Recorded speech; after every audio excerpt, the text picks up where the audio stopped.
expand your horizons. You should try to do something new. Fuck being free. I always win. I'm a dead man walking. I'm in a maze right now.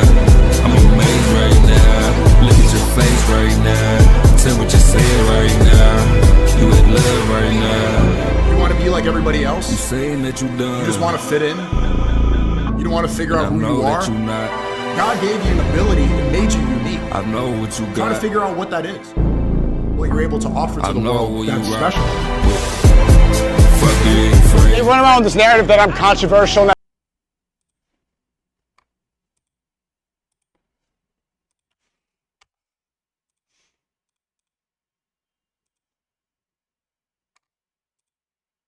Okay, YouTube, come on over right now.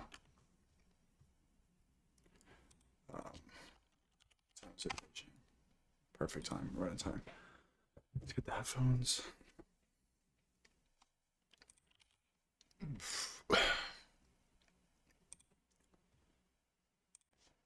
This is working.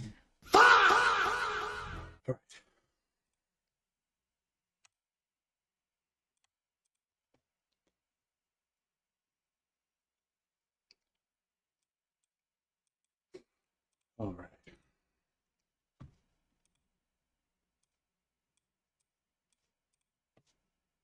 All right. Come to kick.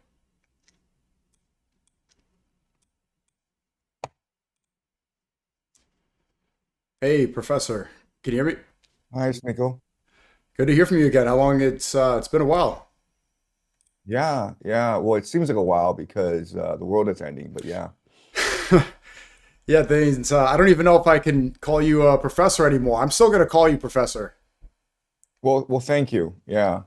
No, I don't know why in the middle of a war, when there's so many real issues, the issue that seems to obsess a lot of people is whether or not I'm a credentialed professor. And I've already said I'm not a credentialed professor. I teach at a high school. I don't have a BA. It is something the internet calls me. In China, people call me professor as well because it's a sign of respect. So, yeah. It's ridiculous. I mean, again, that guy, Mehdi Hasan, it seems like he's on the right side about so many issues. I think a lot of people don't actually watch your long form content. So many people that are part of this attack campaign against you, they're seeing clips taken out of context. One where you're making a joke about the Messiah, and it's like, does he want to start a cult? I'm like, he's so clearly joking. I watch your lectures. I really appreciate the work you do. And I didn't get to see the new Trump one, but I recently saw the Pax Judaica Rising. I'm always taking notes. And you say in almost all your lectures that you're a high school teacher. So they really don't have anything on you. Yeah, I don't understand why they're obsessed with this particular issue. So there have been three major attacks against me. The first is whether or not I'm a professor, and clearly I'm not a professor, and I've been very honest and candid about this. The second is that I am an anti-Semite, that I'm a Holocaust denier, and that's something that I've addressed before. And the third is that I'm a spy. And depending on the time of day, I'm either a spy for Mossad, or a spy for the CIA, or for the Communist Party, or I'm a secret society. I'm Skull and Bones. It's silly how many accusations I get that I'm a spy. But we can talk about any of this if you want. I mean, there's you said it correctly. There's so much more important things to talk about right now. There's been major developments. I'm sure you saw the tweet from Trump saying, praise be to Allah, and cursing at 5 a.m. and saying, open up the effing Strait of Hormuz, again, which you predicted. I would like to see more people give you credit for that, because if you watch your lectures, you really spelled out the asymmetrical warfare correctly, the strategy that Iran is using, about the downfall of American empire being hubris, which is so clearly why Trump is making all these errors, why he thought it was going to be another Venezuela. That's what I think we should talk about. Okay, absolutely. Yeah. But I also saw, I mean, personally, I saw a lot of your fans were saying that you were thinking about stepping back. I saw you posted something on Substack. Has it been overwhelming? So you've had a major rise. I think obviously because you got so much of this right. But personally, how are things for you? I was gonna reach out and email you, but I didn't. Maybe I should have. Right. Yeah. So March was really hard because when the war started February 28th, I couldn't sleep for 2 weeks because I was so anxious and afraid. You know, I have 3 kids. I'm just worried about the world that they will inherit. And I was just following the news for 2 weeks straight, and my mind was like a beehive. And there were also some attacks against me. There was clearly a smear campaign that was coordinated because certain influencers were using the same talking points and using the same. Um, it seemed as though they got the same memo basically, but I really didn't mind that. I was more concerned about like where this war might go and where this might lead. It was making me very anxious. And and then a lot of people reached out. And I was overwhelmed with media requests, and I had to turn a lot down just because I had just so many commitments. I wanted to like maintain teaching my class, and I reached a point where I actually don't want to do this. I don't want to be the center of a storm. I don't want to be the center of attention. Like what I specialize in is doing deep analysis, and trying to tie current events to historical patterns and try to offer some insight and clarity as to how the future might reveal itself. And that's something I've been doing for the past 2 years. It's something I really enjoy doing. And in the beginning, when I only had like 20,000 fans, it was really rewarding. It was very edifying. Everyone was really happy to have found me. It seemed as though it was a really small club, and everyone enjoyed being in it. But then, as you know, this past year, I became more and more prominent. And then in March, I just sort of blew up everywhere. And that put me in the eye of the storm. And I asked myself, the question I asked myself is, am I capable of still doing insightful analysis while being a celebrity of some sorts? And if the answer is no, then I should stop being a celebrity and continue doing research and teaching because that's my value to the world. That's what I should focus on. And so I was seriously considering just not doing YouTube and taking some time off and just trying to clear my head and trying to get some perspective on what's going on because I don't want to be influenced by this attention. I don't want to be a player in this game, right? But as things moved on, I recognized that the internet it has no attention span. And eventually people just shift focus, and so and I was able to manage my schedule more properly. So my plan now is I want to continue teaching until the end of the semester when my contract runs out. And then I want to do more traveling to see more of the world and hopefully do some lectures because I talk a lot about geopolitics, but I think it's very important to experience the world. So I've been invited back to a conference in Moscow in late June, and I'm really excited about that because I've never been to Russia, even though I talk a lot about Russia. I would love to visit Japan at some point because I've never actually visited Japan. I would like to go to Europe, and I would like to go back to the United States, visit South America. So I really think it's important for me to do more deep dive research, and I want to continue to do my YouTube because I built a very strong following, and they really enjoy learning from me. I want to continue doing my Substack. At some point, I want to switch gears and write a book to really systemize game theory in a way that allows people to start thinking in terms of game theory themselves. And yeah, so right now, I was in mid-March, pretty anxious, pretty depressed with the state of affairs. And I felt that for my mental health and for the sake of my family, I should take some time off. But fortunately, I've been able to manage a lot of stress more effectively. And so I like to continue doing what I'm doing, but at a much more manageable schedule. So basically cut back on media requests, podcast interviews, and maybe scale down the teaching. Before I was uploading like 3 lectures a week, and that was pretty unsustainable. So maybe in the future I'll move towards 1 or 2 lectures a week. So continue to update my community, continue to educate my community, but making sure that it's long-term sustainable. I'm happy to hear that. I was worried. And I think I didn't reach out because I'm like, okay, you have it figured out. I'm sure you saw the attacks and you knew. But yeah, we still want the lectures 3 a week. That's a lot. Right. You know, since the war ramped up, Yeah, it you've is. been uploading a lot. And I was really surprised at how much you were able to do because it's recorded. They average about an hour long, an hour lecture. So it must be a lot of Yeah. preparation, a lot of notes, and you do it in one take, no cuts. And when I saw that your mic cut off because, you're probably all over the place, I was worried you were gonna quit, but that's good to hear. Does it feel like you've been at the start of this war in an ideological war or a spiritual war? Yeah, I mean, I feel as though there's so much temptation to take advantage of my celebrity, right? So a lot of people have reached out and said, they want me to invite me to do a lecture. People have invited me to do a podcast and they'll pay for my media appearance.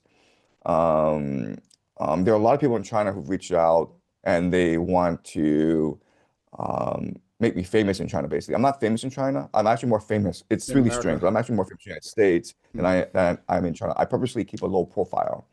So I think my priority is I can't get distracted by any of this. Like I've been very clear for the longest time, these past few years, what my mission is. My mission is to raise my children and to be good people and to be a good role model to them. My mission is to educate people to the best of my ability. If you want to get educated, I want to provide the best education to you possible. And my mission is to constantly learn about the world, to constantly maintain my curiosity, maintain my objectivity, and try to provide enlightenment to humanity. Okay, so those are my 3 major missions. And this is something that I set out for myself a long time ago when I started to have children. And I want to maintain my mission. So, I mean, I'm getting millions of views on YouTube, and I mean, I could easily monetize it and retire a millionaire in a few years, right? But I don't want to do that. I want to keep myself lean and hungry. I want to provide restraints on myself. I don't want to make life easy for myself. I mean, I want to maintain a very disciplined, rigorous lifestyle where I'm forcing myself to be the best I can be. So, but at the same time, it's always like, well, I mean, you have 3 kids and you get famous in China, then they can go to the best schools. Everyone will be nice to them, and they have nothing to worry about for the rest of their lives. And honestly, if I were younger, if I'm in my 20s and 30s, I would easily give in to all this temptation. But I've reached a point in my life where I don't actually care anymore. I don't care about the wealth or the status or the power or the fame. I just know who I am and I know what I want to do. And I'm very focused on achieving my mission. So yeah, there is temptation. It is a spiritual war, but I feel as though I'm very fortunate in that I've reached an age where I can handle all the temptation pretty well. And I've reached an age where I have the maturity and the perspective and experience to know what matters and what is right. I mean, you got it right. All the media appearances that you've been on, you were on the Tucker Show, you were on Piers Morgan, and on the last appearance you had on my stream, you mentioned how you thought the Patrick Bet David show was going to be a setup. You got it spot on. They recently posted a podcast and a video where they were criticizing and they were saying that you were a fraud because of that clip. obviously, well, that was showed that you predicted that attack just like you predicted the attacks on Iran. So were you? Wait, I will be on his show tomorrow. I've agreed Wow. to go on his show because I feel it's important to engage different perspectives. Yeah. So I was on the Mehdi Hassan show, and he spent an hour. Sorry, he spent half an hour with me. I think 10 minutes of it was he was just lobbing criticisms, accusations against me, and it was not a pleasant experience. I mean, he's very aggressive Yeah. and he's very provocative. But I felt that for my audience, it was good to see me in this sort of situation. It's good that I'm not in a bubble and that I'm willing to hear different perspectives. And so I think it's important for me to confront my critics and to provide my side of the story. We talked about this last time, but I think the most important thing is to be open-minded and to engage people in good faith debate. Some people may not have good faith, but I think it's very important to set the principle of it's really important to engage in debate just for your own self-learning. Remember last time we spoke, you were saying that a lot of these debates or loud panels could be a waste of time, and it's better to sit down with somebody you disagree with and have a contentious conversation. But how do you differentiate those loud debates between an exchange of ideas? Right. So, I mean, I think a very quick litmus test is how long is it going to be? If it's 10 minutes, they're looking for sound bites. Because I've been on TV before, and I know what TV is like. They're looking for, the gotcha moment. But so Patrick Bet-David, to his credit, has given me 2 hours. So it'll be a 2-hour conversation. And so I think I have enough time to elaborate on certain points that I was not able to elaborate on, say, maybe Piers Morgan, because that was 15 minutes, right? And the other thing is, how many people are in this debate, right? So if you go on Piers Morgan, the panel, there's like 3 or 4 people. They're all shouting over one another, and I don't really enjoy that sort of thing. But I think with Patrick Bet-David, it'll be me and his people. So I would there are love no to other see guests. that. I mean, they have been pushing the war quite a bit. I saw recently, I don't know if Patrick was on it, but they had several of the other co-hosts. They were essentially saying that they want to keep on escalating this conflict, which you've spelled out in your lectures it's just going to be a disaster. I like what Joe Kent said. He said that they should retreat and they should try to negotiate and work with Iran to reopen the Strait of Hormuz. There's no other opportunity. It seems like they're getting closer to a ground troop invasion. So if they keep making this mistake and listening to people like, I don't know if you know Loomer, she's saying that she wants the United States to bomb all the mosques in Iran. I'm not even exaggerating, to bomb their power plants. It seems like that was just hit, and Iran's refusing to negotiate at all because they hit the power plants. And a lot of this is straight up war crime. It doesn't even seem like war crime has a real meaning anymore because they are not going to face pressure from the Geneva Convention, from the United Nations. They just get away with it. Yeah, no, I think Joe Kent is absolutely right. If the United States were to just stop this war and retreat, Iran would be perfectly happy to go to the negotiating table. Because what people forget is that there are different factions within Iran as well. There are many factions who don't want this war to continue because obviously this would be devastating for the civilians. And it's going to take years and years to build back a lot of the infrastructure. So if the United States were to retreat today and close their Middle East bases, Iran would be perfectly happy to negotiate a deal with the United States where both would be responsible for the Strait of Hormuz, and they would share tolls and tariffs. I guarantee you, if the United States were to say to Iran, we're leaving, let's make a deal that benefits both of us, Iran would be like, absolutely. And you know what? Iran would be like, you know what, if you want to come and invest in our country, and if you want us to join the USD system, if you want us to buy US treasuries, we'd be happy to do so. Just strike a deal like China did with China in the 90s, right? Where China was given most favored nation trading status. You had tons of American investment and expertise flowing into the country. In return, China started to buy a lot of US treasuries.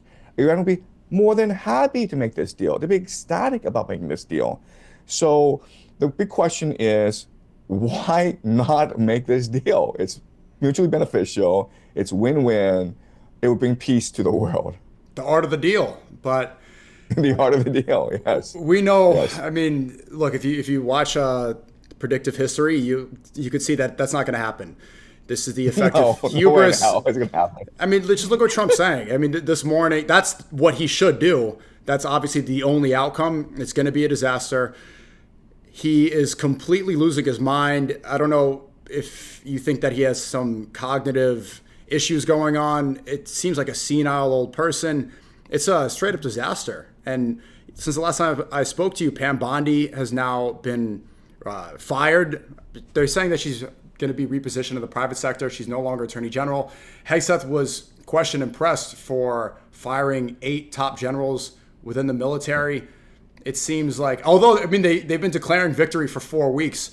I don't know what type of victorious war this is if nothing was accomplished besides killing civilians. The Strait of Hormuz is closed. Our economy is up. Oil's up. Everything that you have laid out in your lectures has come true. And this is probably going to keep being the disaster that it is. In your last, in the Pax Judaica Rising lecture, you were talking about how this is probably going to be the decline of an American empire. Do you still hold that position? Yeah, I absolutely do. I think this is the end of American empire. The thing about war that people don't appreciate, because it's been a long time since we fought a real war, is that war makes people crazy, right? It's like if you're in a fight, and maybe you didn't mean to get in the fight, and maybe in the beginning, the fight was over the pettiest things, and the observers think, oh well, they just argue and push each other and then punch each other, but then this thing will stop. But once you're in a fight, the adrenaline takes over, right? And you just want to win no matter what, and you can do anything to win. So what's happening is that the American military, maybe they were not in for this war, but now that they're in this war, they want to win this war at all costs. And you look at a guy like Peter Hegseth. Whenever he does a press conference, I swear to God, it's almost like he talks war as though he's having an orgasm. I mean, do you get that impression where like he just loves this, right? Yeah. When he says like negotiating with bombs, it's like he's climaxing. Yeah. Like It's sick. these people are insane. Yeah. And I think that's what war does to people. You go to World War I, where for years they were throwing millions of people to their deaths in the trenches. They were ordering millions of men to go run into machine gun fire. And then you're like, why would they do that? That's irrational. But you have to understand, war makes people crazy. So as this thing progresses, you're going to see more craziness, more madness on the part of Trump and Hegseth. I mean, Hegseth loves this thing, and then Trump doesn't want to lose face, right? He fears. I mean, the thing he fears most is humiliation, being called a clown, being called incompetent. He's a very insecure man. So I think that they're definitely going to bomb power plants, and they are going to definitely bomb desalination plants, and they're definitely going to send in ground troops. This thing will just escalate and escalate. And the problem is that as this becomes much more crazy, as this becomes much more mad, the American people will become much more desensitized to this madness. And eventually things will become much more normalized until America finds itself in total war. And that's the real fear. We already are desensitized. So that the war never happens on our soil.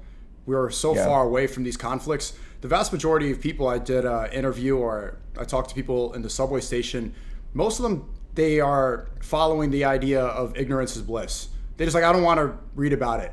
And it's just in comparison, you think about the people in Iran, they don't get to think that way. It's not like, I'm just going to turn my brain off to it because it hurts my feelings. They have to think about it because it's life. But for us, the great tragedy is information. So it's the desensitization that you could see in America. It stretched to Gaza and around the world. Americans getting more upset about Harambe than they are about this conflict. And I have been extremely alarmed that we are so desensitized.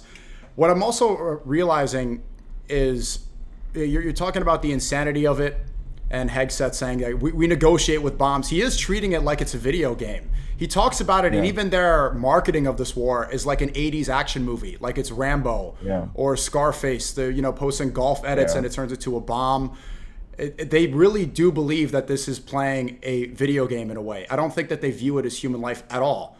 If you look at the drone footage that they're posting, it's as if they're using an Xbox controller.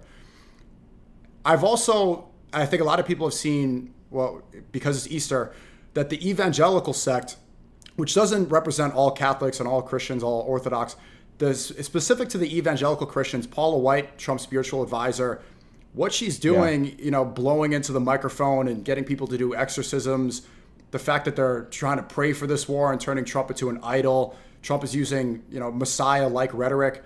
What is the truth about evangelical Christians? How are they so not all of them, but they are using some really insane rhetoric?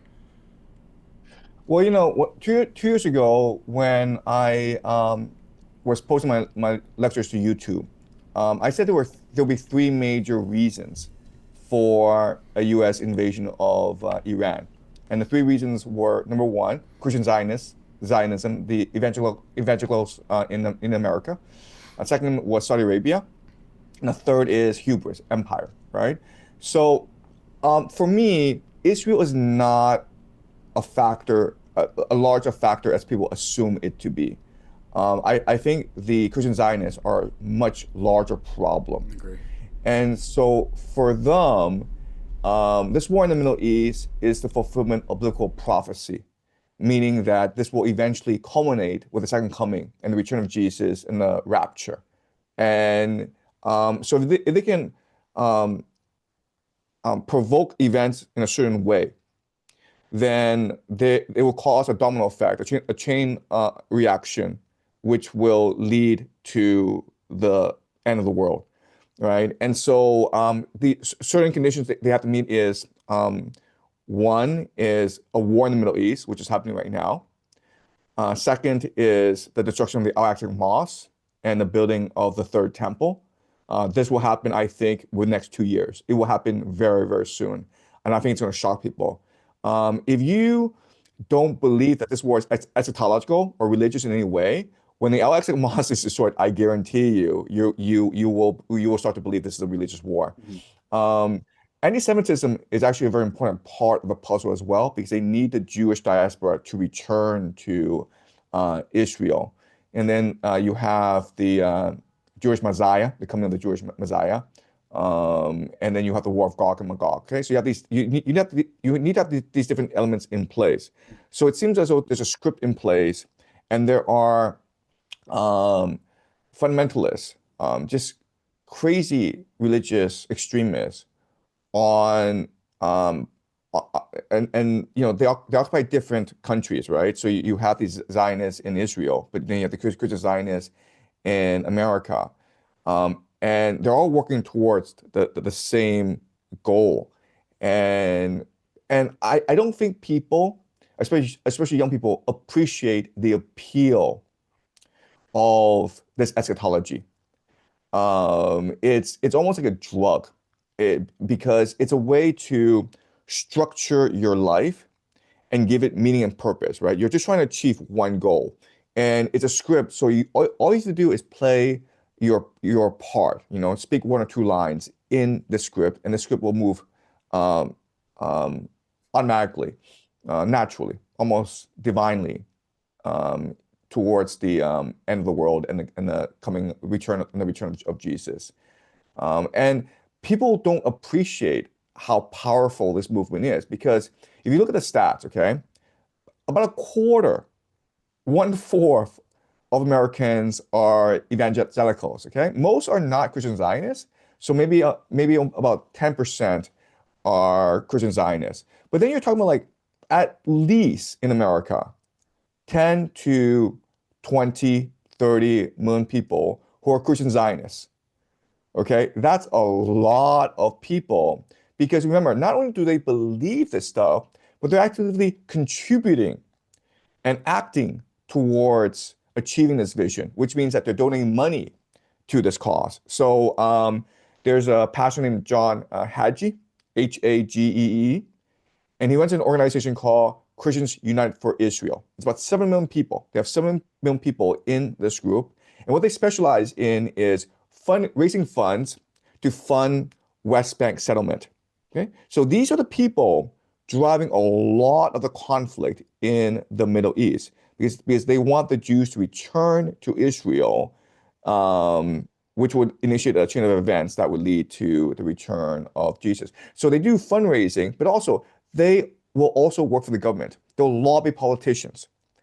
If you speak out against Israel, these people will call you up every single day and batter you, and they'll go to the office and protest you. Okay, so these people, they may not have that much money, but they certainly are willing to work their ass off in order to achieve their vision, and they're united, and they have the same purpose. And then you combine this with AIPAC money, right? The AIPAC people and all these Jewish Zionist billionaire money, and they become like an unstoppable political force in America. Mm-hmm. Since we last spoke, Al-Aqsa Mosque was closed for Eid prayer. Yep. I think it was the first time since 1967. Yep. It's also been closed for 35 days. And I was leaving Saudi. Originally, I had to cancel it because of the war. I was going to go to Medina with a big group for Ramadan, had to be canceled, but I ended up going anyway. And on the way back, I was in the Istanbul airport. It's a huge international airport. I saw this giant screen playing the news, and it showed that they were reporting Israel's reporting that Iran's debris from missiles was fired near Al-Aqsa Mosque in Jerusalem. So that seems like that's the playbook. You know, the division that you see between the Persians and Arabs, it seems like there is some Sunni Shia conflict. They're probably going to try to pin it similar to, you know, if you could make a comparison to 9/11, we'll probably try to pin it on Iran and say that they are the ones responsible for bombing Al-Aqsa Mosque, even though it's a holy site for Sunni and Shias. It's the third holy city, Jerusalem, and Al-Aqsa Mosque is the third most important mosque in the world. Why was it closed? You know, some people are speculating that it could be because Mossad's planting bombs there. Is there a specific reason? Look, so you just look at what's been happening these past few years, and it's pretty clear what the playbook is, okay? So many years ago, this Texas farmer, he bred perfect red heifers, right? And then it cost him millions of dollars to breed perfect red heifers. And you need them as a sacrifice to consecrate the grounds for the building of the third temple. And then he flew them to Israel. And so now there's like, they're all in Israel, they're all perfect. They're all ready to be sacrificed when the time is appropriate. Okay, that's number one. Number two is that there's organization in Israel called the Temple Institute. The Temple Institute, they have a website. And what they've done is they have already built brick by brick the third temple. Okay, so the third temple is already built. And all they have to do is move it into position when the Dome of the Rock is destroyed, because the Dome of the Rock is where the third temple has to be. That's number two. Number three is, for the past few years, they've been conducting archaeological digs under the Al-Aqsa complex. Now, why would you do that? And the answer is, well, because you plan to plant bombs to do a controlled demolition.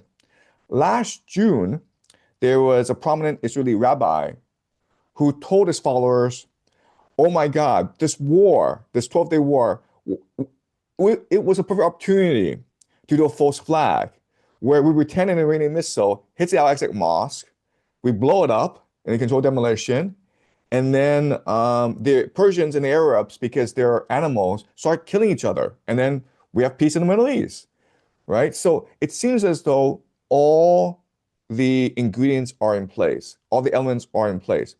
And what I think they're waiting for is this. What I think they're waiting for is global economic collapse. And this could happen in the next 6 months, right? When East Asia is completely out of oil, and you have total lockdowns like COVID, where in Africa people are starving because they don't have fertilizer anymore. In the United States, people are rioting because of inflation, because of the national draft, whatever. But when the entire world is chaos, no one's going to notice the Alexic Moss has been destroyed, right? And I think they're waiting for that. They're very patient. They're very methodical. I think we will see this happen, all this play out next year or two. Have you noticed a shift in the strategy to prevent disinformation from spreading? Because any sort of basic analysis, and you can understand what the objective is. Before, several years ago, this sort of information would have been censored everywhere. I noticed now that I spoke to an American soldier on stream, and I was telling him about the war, what's really happening. He's like, I just want to defend my country. Well, Rubio said that they did not pose a threat, and they preemptively attacked Israel to prevent an attack. They were defending themselves by striking first. And he started saying that, okay, well, I want to protect God's chosen people. I'm a Christian. And I'm telling him, okay, well, there's the similarities between Muslims and Christians. We both believe Jesus is the Messiah. Most Israel, well, not all, not most, but many believe that Jesus is burning in hell. Why would you die for these people?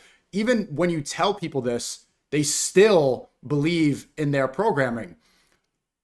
Is this the new strategy? Have they realized that they won the propaganda war, so they don't need to censor? So I think that what's happening now is very different from what happened during COVID, right? Because remember, in the first few weeks of COVID, there was huge suspicion that this was a lab leak. And there were a lot of criticisms that these lockdowns won't work and we shouldn't trust the vaccines. And there's a massive campaign to censor anyone and everyone who raised any questions about COVID. That's why I was banned on YouTube, for that reason. Right. And today we're seeing the complete opposite, where very prominent influencers, such as yourself, such as Tucker Carlson, are given huge microphones and are allowed to say whatever they want against this war. You have a lot of Americans who are now rooting for Iran because they understand how unjust this war is. I'm being amplified throughout social media. I don't think it's organic. I think like I'm being amplified and given more prominence than I should be. And so the question is, why is this happening? And one suspicion I have is that this sort of social dissent, this social division, is also part of the playbook. Because if this war is meant to move towards the end of the world and the Great Reset, then you need civil war throughout the Western world, right? You need civil war in America, you need civil war in Europe.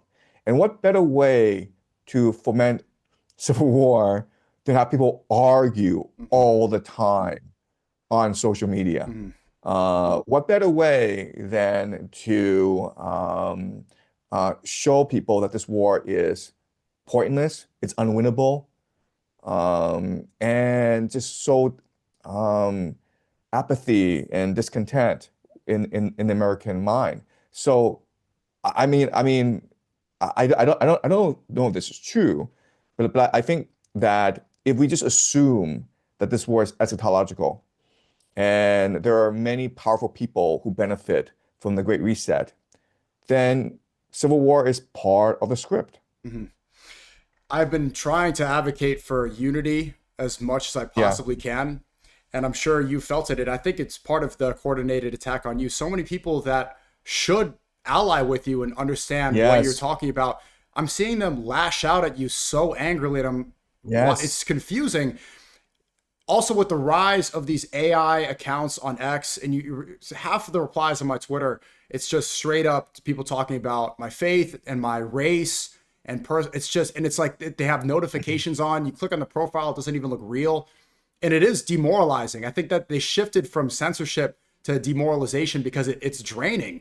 That's why I asked you about spiritual warfare, because that will really, and it's probably why you felt like you were having a mental health problem in March, because all of that is not normal for one human to process. No, listen, there are certain individuals that before I highly respected, and I thought that they would be on my side completely.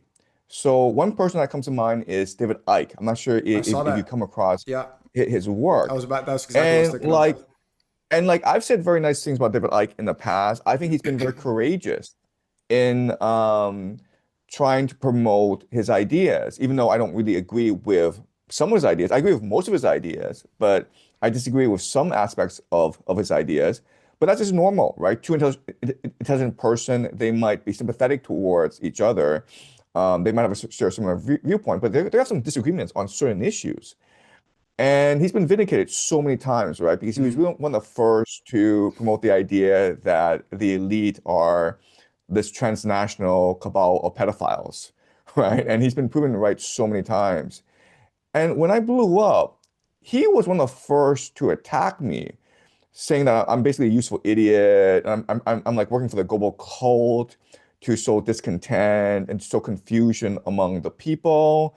And he's been consistent about it. And it's been really surprising for me because, again, we will agree, David Icke and I, if we were to sit down, we would agree on like 9% of everything. And we might disagree on, is there really a global cult? Are there really interdimensional lizard people? I mean, we might disagree on certain aspects, but on the most part, like the general trend, how the world works, we would get along very, very well. And he's been very hostile towards me, and he's been very hostile towards Tucker Carlson for whatever reason, because Tucker Carlson has been the most consistent anti-war voice in America for the past 5-6 years. And so it's very strange. I find that David also very strange, because 5 years ago or 4 years ago during COVID, like I would have loved to be on the show, and we would have like shown how COVID was clearly a lab leak, clearly it was a bioweapon, clearly these lockdowns were authoritarian measures, clearly you shouldn't take the vaccine. We would have agreed on DEI, we would have agreed on woke politics, we would have agreed on a lot of issues. And before I was watching a lot, and then this Israel thing happens, and for whatever reason, he's very pro-Israel, pro-war, and he attacks me. And so I just find this really weird. I've seen it outside of geopolitics. I saw David Icke. That one was confusing. He has been critical of Alex Jones, and I can see how that makes sense because Alex Jones was probably one of the most important Trump influencers. But I like that he's saying the right things now. So I was very skeptical of Alex for a while, but I like that he's changed his opinion, and I think he's saying the right things now. But David Icke, that one is really, I was going to bring him on. I invited him to come on the stream. I was going to ask him about that because it doesn't make sense. But outside of politics, I've seen it with faith too. I think a lot of people, I don't think it's paid.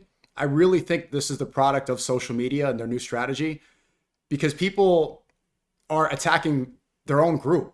I'm seeing a lot of Muslims turn against each other. You know, people, oh, okay, I live in Dubai, you're supporting Iran. And then you have so much infighting. People, you know, especially within the Islamic world, usually the Muslims are some of the most united people. And you know, small disagreements people are hyper fixating on and arguing with each other. And I'm telling them and reaching out to them, this is such a minor thing that you should not be focusing your energy on. But I really think people are wrapped up in that new propaganda strategy of hatred. You know, one thing that might be interesting is maybe you could set up a conversation between me and David Icke, you know, invite both of us on your stream and try to figure out what's going on. Because I see him as a teacher. You know, for the past few decades, he's gone out of his way to educate and enlighten the general public about how the world really works. I see myself in a similar vein. So I think we have a similar vision, we have a similar outlook. And I don't understand why we have disagreements. Because, I mean, unlike Alex Jones, I'm not partisan, right? I never said, you know, vote for Trump and Trump's going to save the world. I mean, like what I said was Trump's going to start this stupid war that's going to destroy the American empire. So, I mean, like, I don't see myself as partisan. I don't see myself as political. I see myself as a teacher who's trying to teach people how to think for themselves. And I think that's something that David Icke is doing as well. So I'm completely confused as to why he consistently attacks me. So I would love to have a conversation with him if that's possible. Invite is open. I think I'm happy to set that up with David. A lot of it too, I think you're right. The war makes people insane. And Hegseth has said, he said the way he's like, we're going to pound him. We're going to keep up Trump, like raising his eyebrows. But equally, I think a lot of people that have been speaking about this for a long time are becoming bitter because it's like, okay, everything that I've been saying, I'm now vindicated about, right? There's been people that have been critical of Trump and of Israel, especially I think anti-Israel critics are now looking at what's happening. It's just, then you get angry. There's a lot of jealousy in the air, like, oh, he has more followers. It's just made people lose that sense of humanity, because now that you're seeing everything that was predicted spelled out in front of your eyes, what are you going to talk about on your show? You're just going to lash out to people within your circle. So, and you mentioned about Larry Fink and BlackRock, and I think you mentioned that in one of your most recent lectures. So Larry Fink, the CEO of BlackRock, spelled out his new strategy as well. It's kind of similar. He's saying that he wants to invest money more on war propaganda, essentially, rather than pushing woke ideology. And the question he was posed was, wokeism is a failed project. So I think a lot of people, like the liberals, for example, are very critical of Trump, and they always protest the billionaire class. It is funny to see them maybe start to realize, if they see this interview, that so much of their ideology, the blue hair and all these isms and all these genders, this was pushed specifically by the same ones that you protest. A Zionist billionaire who wants to keep you divided. Have they given up on pushing DEI and wokeism? Yeah. So David Icke makes this point, and he's absolutely right in that wokeism was a direct response to Occupy Wall Street. Because remember, 2008, people were pissed because they found out that the financial industry were just a bunch of criminals who didn't know what they were doing, who were incompetent, who would control all the levels of power so they could bail themselves out while screwing over everyone else, right? So you start this huge movement called Occupy Wall Street that transcended all class divisions, all racial divisions.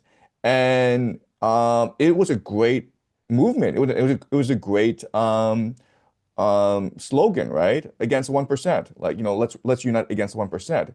And I think the powers that be were generally horrified by this. In fact, Hillary Clinton talked about this, how, we can't have this happen where the people align against the banking interests, because quite honestly, this could be a very powerful political movement. So their strategy then was to promote DEI, to sow dissent and discord, and say, like, no, what matters is that class, okay? That doesn't really matter. What matters is race. That's what matters, And like, we should focus on the fact that Black, brown, woman, gay, were all historically persecuted, and that's what we should be concerned about. We should be concerned about addressing these historical grievances rather than about wealth redistribution, right? And so this was promoted throughout American society, especially in the universities, and it's been a disaster for America. And it was completely irrational. And the thing is that it worked, and it's made young people impossible to reason with. Yeah. Like, why are we concerned about racial issues when no one can actually afford a living wage? Mm-hmm.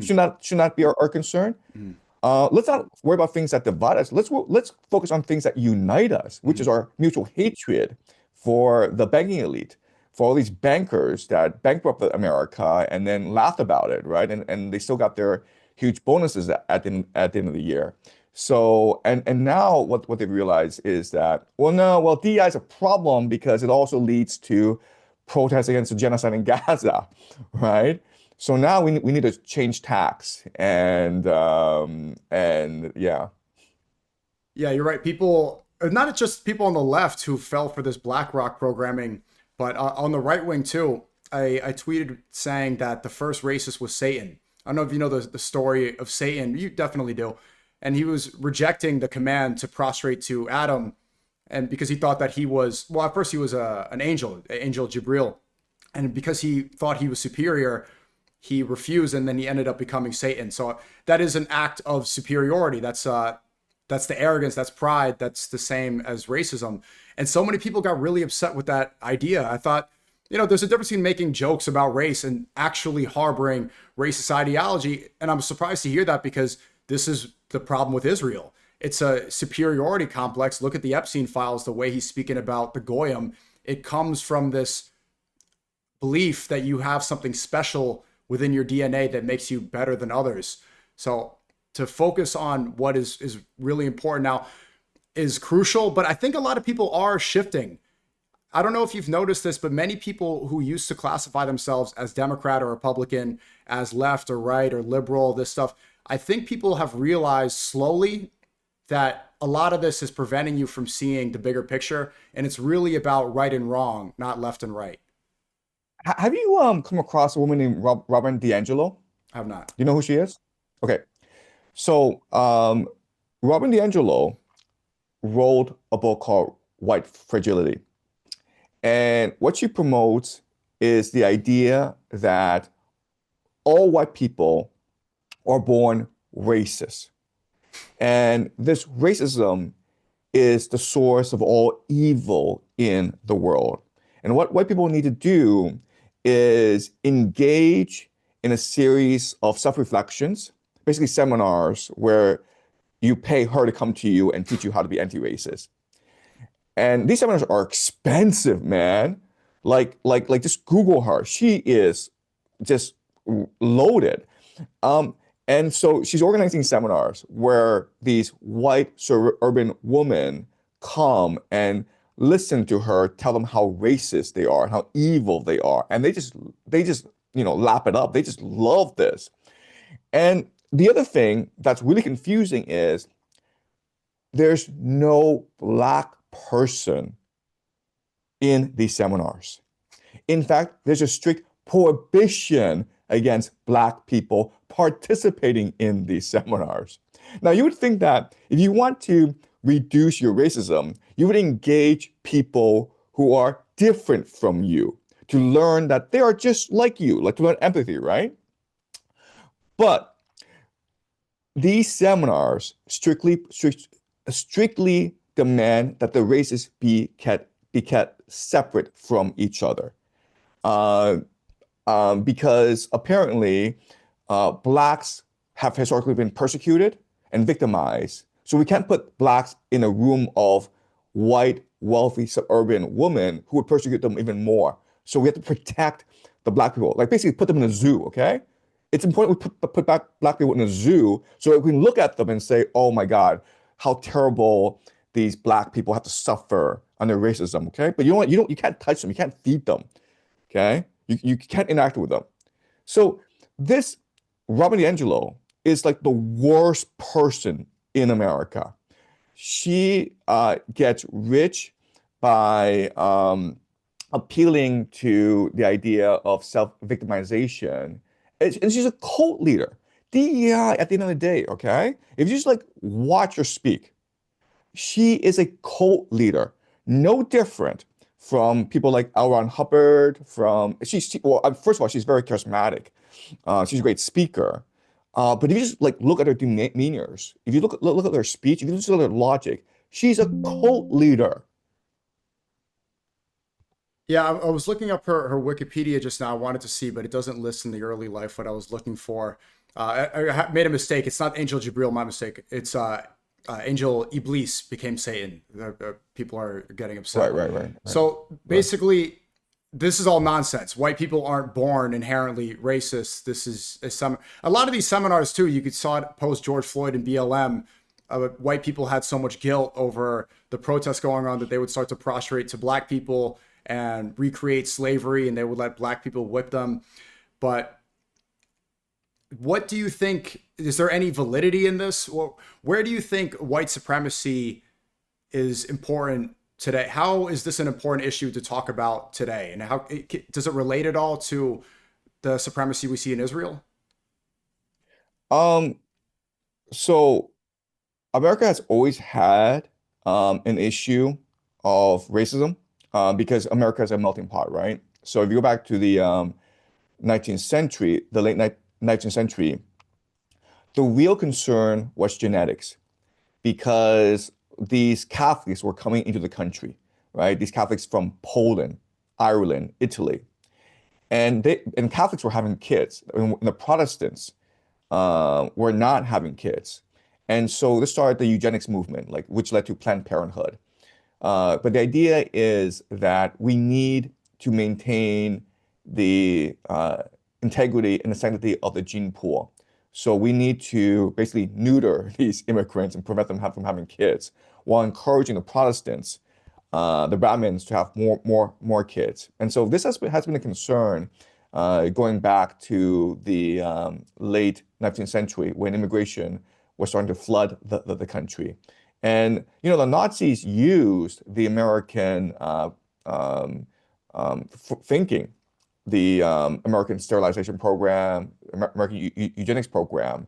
They basically just copied everything from America, and so this has been a consistent issue. But what I'll also say is that I've been to a lot of countries in the world, and I would say that America is probably the least racist country in the world, because regardless of America's racist past, Americans have deep respect for hard work and for talent. America's the only country in the world where you can come as a nobody and work really hard, open a restaurant, and be a millionaire. And I know because my relatives have done so. And you couldn't do that in China. You couldn't do that in Europe. You couldn't do that anywhere else. So yeah, I understand that there is a racist past in America. There's a past of slavery. There's a past of genocide against the indigenous people. I understand that. But at the same time, we can't forget that America is still probably the most open and generous society in the world. Do you think that there's any sort of validity in the confusion of racism when you look at Epstein? Because I'm wondering how so many people like Gates, like Trump, why were they able to get along with somebody like Epstein and see him as a friend and see him as one and the same? But then you see rhetoric very recently from Trump where he's calling Somalis low IQ. Is this some sort of subversion? How do these wealthy, influential people who should be highly intelligent get so easily subverted by an Epstein? So I think with Epstein, it's not racism, it's about bloodlines. So if you are part of that circle of people, like the top elite, okay, you're really concerned about bloodlines. And the reason why is that you need to explain in your mind why you have all this power, all this money. Because objectively, Bill Gates has like billions of dollars, right? So he's like 1,000 times wealthier than us, normal people. But he's like 1,000 times smarter? Probably not. And he sort of understands that, okay? So one thing that they're trying to look at is my bloodline different? Do I come from a race of the divine, right?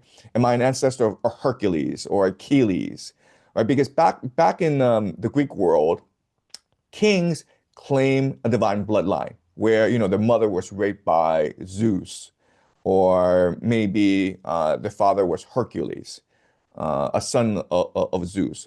So for the elite, bloodline is very, very important. And they're constantly proving that how they're descended from like the most powerful people, emperors, right? So if you look at Epstein's emails, one thing that he was very obsessed with is family heritage, where he was having a conversation with Arende de Rothschild, who was a member of the Rothschild family. And one thing that he told her is, look, there were three families that were very powerful in Europe, Jewish banking families. They were the Rothschilds, the Epsteins, and the Gutmans. And we built a shelter, and Hitler lived in the shelter for a long time. And he was obsessed with this heritage of his, proving to himself and to others that the Epsteins is one of the most powerful families in the world. They're part of the Illuminati. They're up there with the Rothschilds. So this is what the elite is just obsessed with, proving to themselves in the world that they're just divine, and that's why they rule. Because it's not because of their brilliance, it's not because of their ability, it's not because of their leadership skills. It's because they're divine. Their blood is just different from ours. And again, that's why you see Keir Starmer and Trump have something in common. Both of their They have children that married into similar families, Kushner and then Keir Starmer again, you know who his wife is and who his children are. But then on the topic of racism, right now Lebanon has been invaded illegally, and the reports are that there's 1 million displaced Lebanese people. It's escalating. Hezbollah has struck back quite a bit in the south of Lebanon, a lot of missiles. But when these churches are getting attacked and priests are getting attacked, you don't see anybody really talking about it in America. It is Easter Sunday today. Why do you think so many Americans turn a blind eye to attacks on Christians in Lebanon? Because they have an idea that Middle Eastern countries Arab people are all Muslim. Lebanon has a very strong Christian population, but people here don't care. Well, I mean, let's go back to the No Kings protests, which I think happened a couple weekends ago. But there's this huge protest, right? The No Kings, directed by Israeli Zionists in DC, a billionaire family. Right. So you were allowed to protest No Kings, which I don't even know what that means. No Kings, because America doesn't have a king. But you are not allowed to protest the war in Iran. All right. If you were protesting the war in Iran, security would come and arrest you or take you away. So it's just the silliest thing where you have this global No Kings movement. You have no Kings movement in Canada, which is absurd because Canada does have a king. You have No Kings movement in Britain, which is absurd because Britain does have a king. And you have No Kings movement in America. And no one knew what what their platform was. No one knew what their agenda was. And so another question then is, in 2003, during the Iraq War, there were huge protests around the world against the war. There are no protests today. So you wonder how much of life today is organic. Yeah. How much of it is people actually expressing their views as opposed to they're being paid to protest or they're being paid to promote a certain viewpoint online. I think people don't appreciate the amount of brainwashing, indoctrination that goes on in social media, in daily life. And I think that COVID was crucial because COVID taught the elite not only that people can be programmed to be obedient, but also how to program them. So, COVID was this massive experiment in mass political indoctrination. And they're still using the same playbook today. And you're right. Why aren't we protesting this war in Iran? Why aren't we protesting what Israel is doing in Lebanon? Why aren't we protesting the fact that Israel seems to be targeting everyone? Why hasn't anyone protested the fact that America, at the first day of the war, killed the leader of Iran, which is against international law, and also killed 168 innocent schoolgirls? Why aren't there any protests against that? So all this is really weird.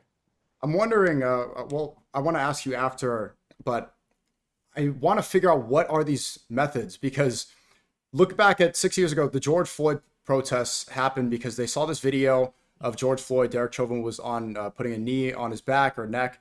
And then the entire country quite literally lights up in flames. They're burning Target, they're burning police stations. Everybody's protesting amidst a quarantine where literally the day before people were wiping down their groceries and their Uber Eats orders with the Clorox wipe. The next day they see George Floyd and everybody goes outside, breaks the quarantine and forgets about social distancing, forgets about being afraid. The social programming was so effective. And you're right. I think they did realize that. You would think, especially 6 years ago when that happened, that if you saw the release, or the partial release of the Epstein files, that there would be national uproar, and there's nothing. You would think that if there was a war in Iran, after bragging about no new wars, saying that we're not going to make the same mistakes, that there would be uprising all over the country. Maybe part of it is that it's majority youth that protests, like the Vietnam War. You see these college protests. The college students that were protesting against the genocide in Gaza, a lot of them, they got their student visas revoked or they'd be punished by the university. But outside of that, how do you think that they're able to manipulate and put the population under mass psychosis? Because Trump even just bragged about, I think yesterday, the day before, that he was the one arming the protesters in Iran for the 40,000 innocent civilians they keep talking about. First, it was 30,000. Then Trump in this speech last week says it was 45,000 protesters. I'm seeing some people say it was 90,000 now. But then he says essentially what Mike Pompeo said the day it happened, that CIA was arming these protesters to create mass chaos. How is this so effective? How can almost 8 billion people be controlled by such a small few? Yeah, that's a great question. So I have a theory, okay? So my theory is that the people who are doing this are not the elite. The people who are doing this, engaging social control, are the liberal intellectual class, okay? So let me explain. So in the 1950s, there's a very popular book called The Power Elite by C. Wright Mills. And he's trying to explain how American power works. And he makes this argument, which is like the people at the very top, okay, the people who are at the very top of industry, finance, politics, they don't really care. They're just indifferent. The people who really care are the 10%, not the 1%, but the 10%. The 10% are journalists, are teachers, are professors, are doctors. They are the intellectual class who control public opinion, who control the public narrative. And on one hand, they think they are the powers that be because they are the influencers. They are the curators of public opinion. But on the other hand, they know all their power comes from their association with the power elite. Okay, so on one hand, they are the ones that who they so on one hand they believe that they have all the power, but on the other hand, in their heart, instinctively, they understand that their power comes from loyalty to the real powers that be, the generals, the financiers, the banking interests, the politicians, okay? So for the longest time, as America was very wealthy, there was an agreement between the power elite and the intellectual class, and that the intellectual class would be the check and balance on the power elite so that they could balance each other out and create a fair and open democratic society, right? And so, for example, during the Vietnam War, when the power elite was engaging in this suicidal war of extermination in Vietnam, the power elite was still allowed the intellectuals to protest. This is what led to the Pentagon Papers and the publication of the Pentagon Papers in Washington Post and New York Times. That's what forced the war to come to an end, okay? And Walter Cronkite on CBS News also opposed this war, and that's what led to eventually the turning of public opinion. So there's this balance, right? And for C. Wright Mills, that's how America works at the very top. You have the 1% with all the money, power, but then you have the 10%, which supports the system, but which also balances the system to make it more democratic. Then the problem, though, is 2016, Donald Trump won. And now the intellectual class have fear and anxiety because they see Donald Trump as representing a populist revolution. And if there's something that the intellectual class really hate, it's when the people become uppity, when they refuse to listen to mainstream news, when they read the New York Times and say, this is BS, man, when their high school teacher no longer has authority over them. They see Donald Trump as the existential threat to their way of life. And that's why they all rallied against him, right? And that's why you had TDS. TDS is not like people have become deranged about Donald Trump and they became irrational. It's more like they understand that Donald Trump represents a populist revolution. And Donald Trump, if his revolution were to succeed, then they would lose their way of life because their bosses, the power elite, would lose their power, okay? And then you had COVID happen, which destroyed a lot of the economy. And the intellectual class benefited from COVID because, well, they could just sit at home and do nothing all day, while the workers had to, what they call essential workers, right? They still had to do their job. So it taught the intellectual class that, okay, it's great to be intellectual because you don't really have to do any work, but at the same time, it's also be curious. It's also unstable because because of COVID, people recognize that if you just stay at home all day and do your work, your work is probably worthless. Okay, I'm sorry to say this, but if you are a professor and you can just sit at home and lecture to your students, and your students only even have to pay attention to you, then why do we need colleges? Okay, and now you have AI, and the AI revolution. It's not about replacing blue collar workers. You can't do that. It's about replacing white collar workers, the lawyers, the accountants, the doctors, the professors, the high school teachers, right? So now you have this entire intellectual class that knows that there's this populist revolution rising. They know that AI can replace them, and they know that people know that they're worthless. So what do?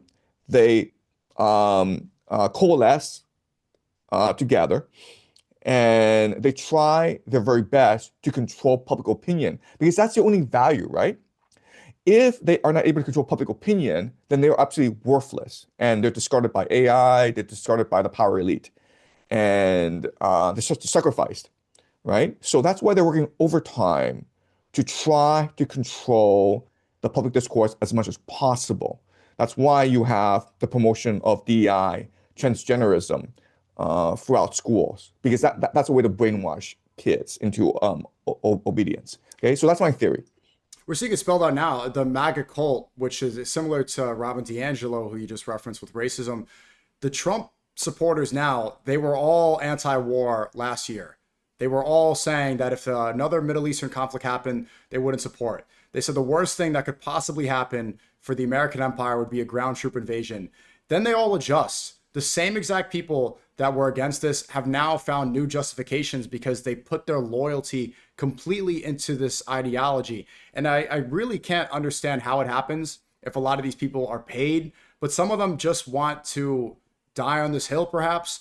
I can't figure it out, but they are willing to sacrifice everything they believe in to support this cause. And there's a quote from Trump where he says almost word for word that smart people hate me. Smart people don't, the intellectual class, the ones that understand what he's doing. And that's why Trump campaigns and why he's so successful in what they call the Bible Belt, where he can convince people in rural towns that he's one of them. So many of the working class Americans, the truck drivers, they are convinced that Trump is like them.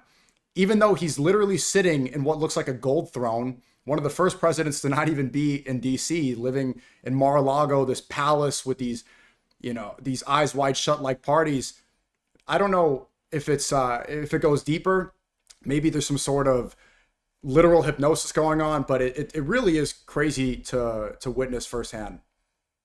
Yeah, so I'll tell you a story, right? So in 1992, there was this election contest between George H.W. Bush and Bill Clinton. And everyone just assumed H.W. Bush would win it easily because, first of all, it's very hard to unseat an incumbent president. Second of all, Bush had just won this very popular Persian Gulf War.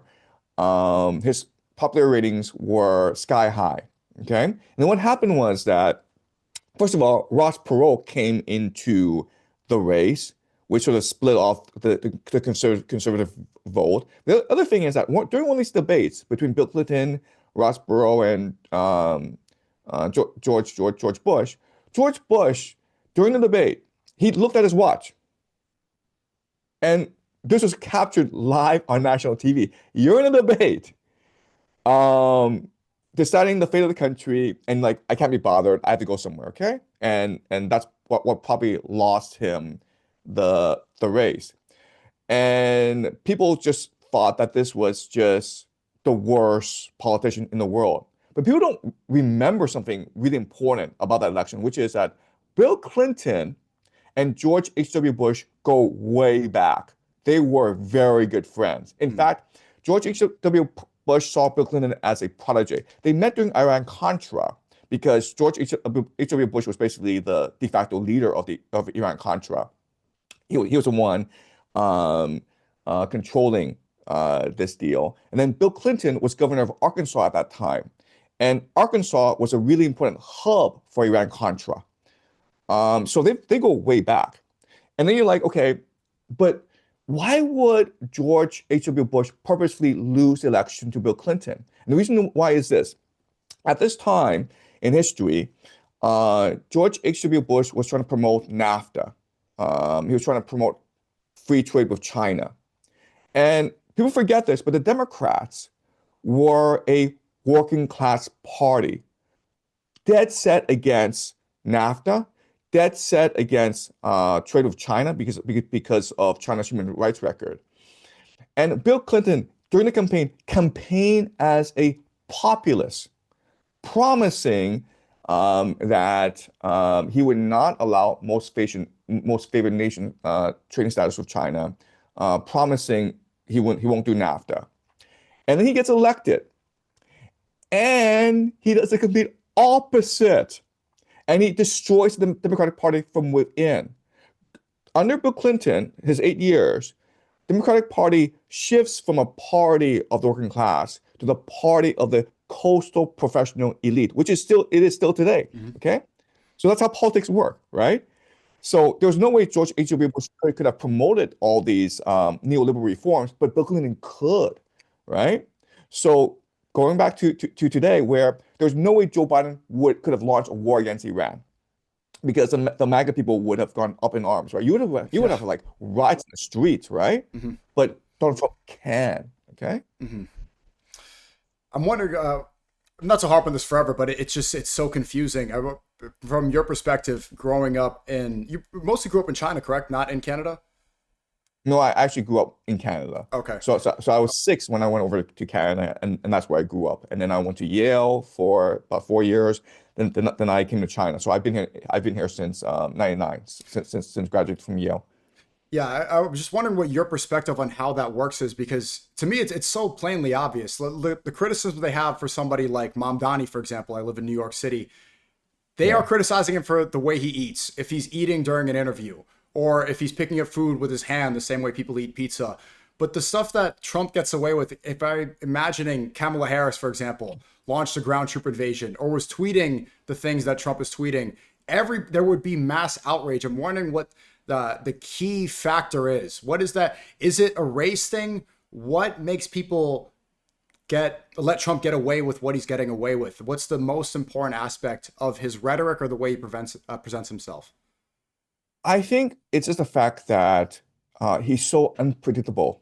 The fact that like every single day he's changing his mind. Like there was a press conference where like every sentence was a contradiction, right? He's like, "We won the war. Oh, we lost. We're not winning the war, but we'll win it. Oh, we can't win the war." He just kept on going on and on and on.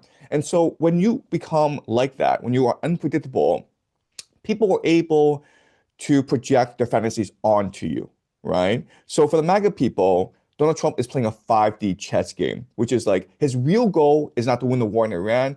His real goal is to destroy the deep state with this war. Donald Trump, if he is to, basically free America of transnational capital, if he's to liberate America from the deep state, who've been in power since the 1963 assassination of JFK, he needs this war to basically consolidate power, right? This war, the deep state wants this war because they want to maintain the American empire, but Donald Trump wants to use this war to become a monarch, which is necessary in order for America to return to its democratic roots. So for them, it's this 5D chess. Mm-hmm. And he is flirting with the idea of running for a third term. JD Vance, they're trying to separate. Okay, so he's going to, can you explain how is that going to work? Is it because it's wartime? Look, I think Donald Trump has been very clear about this. He is going to get a third term. And the reason why is that if he ever steps out of office, the Democrats come to power, the first and only thing that Democrats are going to do is persecute this guy to death, okay? Yeah. I mean, think about what happened to him, like when he left office in 2020, right? There was a FBI raid on Mar-a-Lago because he had some classified documents that everyone in Washington has, right? So everything in Washington, D.C. is classified. And like they didn't prosecute Hillary Clinton for having a private email server, which is against, law. They didn't prosecute Joe Biden for having classified documents in his garage in Delaware.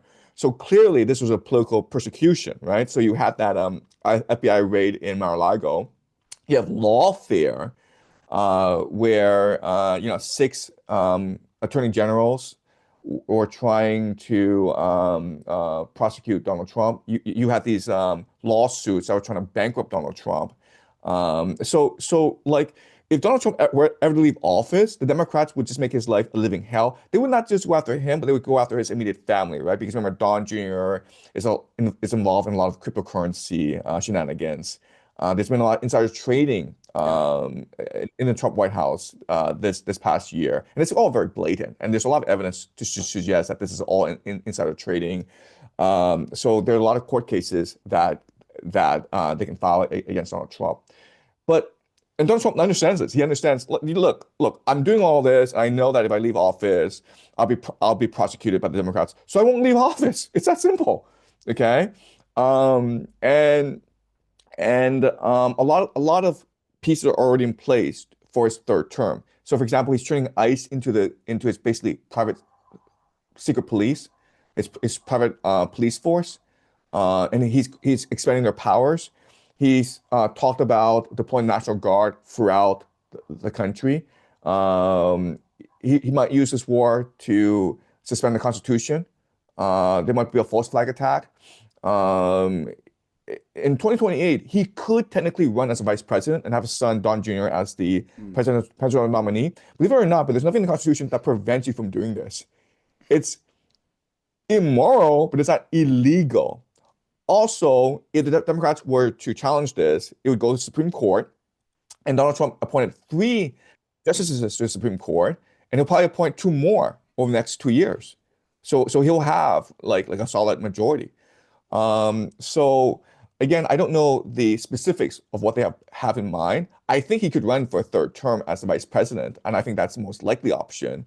But he could also, as this war gets worse and worse, he could also suspend the Constitution, like Zelensky did in Ukraine, right? So I'm pretty confident he will get his 3rd term, though.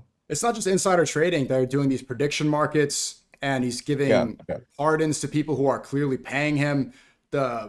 It's so obvious, and nobody speaks about it. You can see the market right before he gives a speech about when he's going to attack Iran again because the Strait of Hormuz is closed. So clearly, there's people on the inside that are making trades, especially in the oil market, but they get away with this organized crime more than I've ever seen anybody get away with this stuff. And sorry, but I'm saying he gets away with it because he's doing the bidding of the elite, right? The elite wants this war in Iran, and Trump is doing that. And as long as Trump keeps this war going, then the elite will allow him to get away with anything. But once he's out of office, then he'll be destroyed. Other major predictions. So you're predicting that there will be a 3rd term. We saw Miriam Adelson pretty much say that she would fund millions more dollars. What can we expect going forward? When could the ground troop invasion inevitably be? Because there are no signs that we are getting out of this. Besides them declaring victory, this seems like it's going to continue to stretch out. So I think we're already in a ground invasion phase because of what happened this weekend, right? So remember, there was this pilot that had to eject from his plane, an F-15, that got shut down by the Iranians. And there was a massive search and rescue operation for him that involved hundreds of special forces, as well as possibly thousands of support staff. And that was essentially a ground invasion. That wasn't a ground excursion. And the thing about these things is that, like, once you set the precedent, then there'll be more of these things. So let me talk broadly about what happened this weekend, okay? So the fact that the F-15 is shot down shows us that probably more F-15s will be shot down in the future. Because the reality is that these jets are not as invincible as people believe them to be. Also, the Iranians have shown themselves extremely creative. So rather than use radars, I think they lock on heat signatures, okay? And that's something that the American military didn't expect. So the Iranians are proving themselves much more flexible, much more creative, and much more resilient than people assumed them to be. Because remember, 4 weeks ago, the Americans, according to Peter Hegseth, had already established aerial supremacy, meaning all air defense was knocked out, out. The other problem is that if the Americans continue with this air bombardment campaign, it's going to cause a lot of wear and tear because these are very expensive machines, very sophisticated, and very hard to maintain. They were never designed to fight a long war. They were designed to fight a 2-week war at most. And so as this thing keeps on going, you're gonna have malfunction, which is going to force these planes to crash into Iran. And so it's impossible to sustain an air campaign for too long. And historically, what you do first is you send in ground forces to clear the air defenses for your airplanes to come in to establish aerial supremacy. And so the Americans will have no choice but to eventually use ground forces to pave the way for their air war. So that's the first point I want to make. Yeah, and it's The second point. Yeah, go ahead. Sorry, go. Yeah, I was just go going ahead. to let them know, the audience know, that the F-15 jet costs around $90 million. Extremely expensive, supposed to be invincible. Similar to the Gerald Ford, these things are supposed to be invincible. And they're declaring that the military is destroyed, the Air Force is destroyed, and their anti-aircraft technology is destroyed. The F-15 being shot down goes against that narrative completely. But please continue. Yeah, and the other thing is that during this rescue operation, they lost more planes. I think a couple of Black Hawk helicopters were shot down.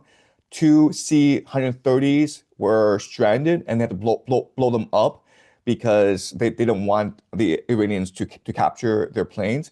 So the entire operation cost hundreds of millions of dollars, billions of dollars, actually. And I see people on Twitter who are like, this can't possibly be a rescue operation, because why would the Americans commit so many resources, take so many casualties just to rescue one pilot? It makes no sense whatsoever. And my argument is this: the Americans, when they fight a war, it's not really about military strategy. It's really more about optics and narrative, right? So if you're a special operator, if you're Delta or Navy, you're not thinking about how to win this war. You're thinking about, after this war, can I get a book deal? Can I get a movie deal? Can I go? I'm serious, man. This is like literally how these guys think. You've got this culture where special forces have taken over the military. They are now the superstars of the military. And for them, what's important is that the military revolves around them and their ego. And this is a problem in the military. And a lot of people have talked about this, where you've got these prima donnas who think that they're the generals, and they refuse to take orders from the generals, right? And it's something that's reinforced in popular culture, where, you go back to the Osama bin Laden capture. And that was like huge news, and they made a movie about it. And these Navy SEALs were invited to give talks, and they have book deals and all that.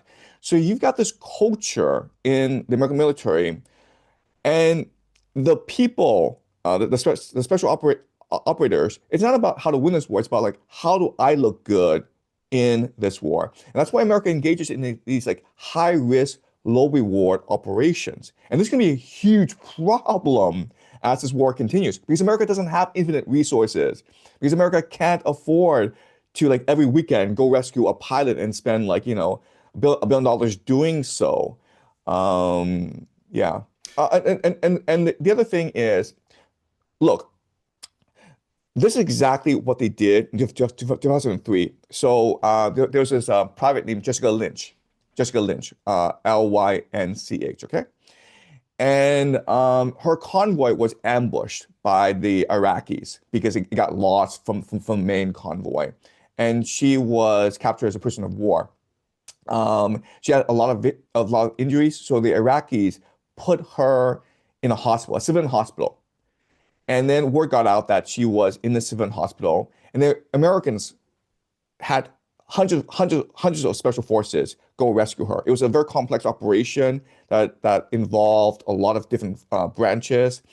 And this was huge news in America at that time, and it made America feel good. They made a movie about it. The problem is that after the war, Jessica Lynch gave public talk saying the entire incident was fabricated by the Americans. The American military said that I was a prisoner of war being raped by the Iraqis, and they had soldiers guarding me all the time. But the reality was that I was treated very well by the doctors and nurses at this hospital. The military had gone away a long time ago. And you know what? Honestly, they wanted to like put me in an ambulance and send me back to the Americans. But the Americans shot at this ambulance, so they couldn't do that. And you know what? If they had sent a representative from the American embassy to come and take me home, the Iraqis would have cooperated. Instead, they had sent hundreds of special operators with like fake bullets to stage this commando raid in the hospital to make it look good on TV, and to make movies about it. And so that's what the American military does. It's not about winning wars. It's about looking good, so that you can have a book deal or a movie afterwards. And this can be a disaster in this war. An optics war. And that was the justification for it. In the beginning, they wanted to free the women of Iran of the oppressive burqa. They wanted to save them from their oppressive regime. And now we are going to send them back to the Stone Ages. Even though in the Stone Ages, Iran has been an empire for how long? Thousands of years? But the American empire has been around for less than 250. So they have completely abandoned that. I haven't seen anybody talk about freeing the people of Iran anymore. And I don't know how they're going to be able to justify that, or how the Iranian diaspora who are celebrating this war, how they are justifying the fact that these people in the administration are bragging and are encouraging to bomb their power plants, their water supply, and send them back to literally the Stone Ages, as they're saying. So, of course, America, once we do these wars, that we realize we made all these mistakes. And not only book deals, we're probably going to see movies in 10 years about how much it hurt the soldiers' feelings. There's going to be another American Sniper. There's going to be soldiers crying. It's going to be the sad music. Platoon. Yes. Bradley Cooper will play Pete Hegseth. This is just the cycle of our country. Look, this war has been a dumpster fire, right? Because now the reason for ground invasion is to control the Strait of Hormuz, now for maritime navigation. The problem with this is that before the war, the Strait of Hormuz was free to open to like maritime navigation. You start this war, and so that's why they really closed it. Now I think like the reason for the ground invasion is, well, we need to destroy the air defenses, and like the response is, well, if you didn't bomb them all the time, they wouldn't have their defenses. Just so war has a logical momentum of its own. Once you're in a war, it's almost impossible to get out of it. So this thing will get worse and worse. And one thing that people can't imagine right now is how devastating this will be for the global economy, right? It's entirely possible that in 6 months' time, there will be massive lockdowns in America, and there'll be rationing in America. There might be even a national draft in America. You have like National Guard deployed everywhere to control the population in about 6 months' time. And if people watch your lectures, they would give you more credit, because it's the perfect example of the sunken cost fallacy, where once you start losing in the casino, you don't leave. You keep investing more money. You keep spending money on the slot because you need to recoup the losses that you have now accrued. This is by far the best example of that, because they can't retreat. They've already declared victory. They've already invested so much money. It's going to obviously continue. A draft would be somewhat ridiculous. They did increase the enlistment age from 35 to 42, meaning now Ben Shapiro, Matt Walsh, and Daily Wire, they can join. So many of the people that were too old are now within the age. So I encourage them to go join up and grab an AR-15. When would the draft be? And would that be the catalyst for some sort of protest at the very least? Right. So I'm not sure if you saw the news, but Germany has banned military age men from I think 17 to like 35 from leaving the country without permission from the military. Uh, did you see that news? No, no. Like that's clearly Germany is moving towards a draft, right? If you are 17 to 35, a male, you're not allowed to leave the country for more than 3 months unless you had permission from the military to do so, which means you can't leave, okay? Which means that they're moving towards a draft. I And I thought see something very NATO, similar. Trump's been very critical of NATO, saying that they weren't going to support him. Right, but I mean, it's all just theatrics, right? At the end of the day, NATO does whatever the Americans tell NATO to do because the people running NATO are American generals. So we are going to see a draw in Germany very, very soon, both for the war in Ukraine and also to aid the effort in the Middle East. And I see a very similar dynamic playing out in America. So I think within the next 6 months, the blueprint for the draft will be made available. The irony. And yeah, and I'm not sure how young American men will respond to the draft. I mean, you'll probably have better insight than I do. But I think it's been a dumpster fire. I think it's been very hard to get young American men to agree to go to the Middle East to die. The other thing is that people forget this, but in the Vietnam War, one of the major reasons why Americans lost the Vietnam War is an issue called fragging, Fragging. What it means is American soldiers will kill their commanding officers if they feel their commanding officers are going to put them at risk. And this was a huge problem in Vietnam.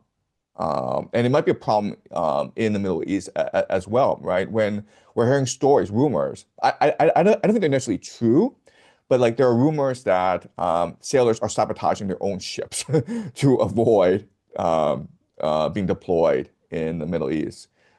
So I think you'll have, if they are sent to war, these soldiers are going to have very low morale, and you'll see some of them engage in acts of sabotage. I didn't know that was a major issue in Vietnam. And again, It's a huge issue. It was a huge issue. the draft in Yeah. Germany, just the irony of within 80 years, you saw the way Germany was in the past. And now look that they're going to send their young men who were once completely, literally the opposition to Israel, now dying for them within 80 years. It shows just how powerful this empire became. Is there any empire that has risen to this level of power this quickly other than Pax Judaica? No, not really. I mean, Pax Britannica rose very quickly, but they didn't have as much control as America. And Britain had to share power with the Russians, the Germans, as well. And but America is able to dominate the world by itself, which is incredible. Another comparison that we can make to what happened 80 years ago in World War II is Ben-Gvir passing this new death penalty. So in the midst of this war, I think they're realizing that they can get away with the Lebanon invasion, but Ben-Gvir is celebrating this new law where Palestinian prisoners are subject to a death penalty that is not part of the law for Jewish prisoners. This is the first time, if I'm not mistaken, that a nation has passed a specific death penalty for one race but not for another since Germany in the 30s and 40s.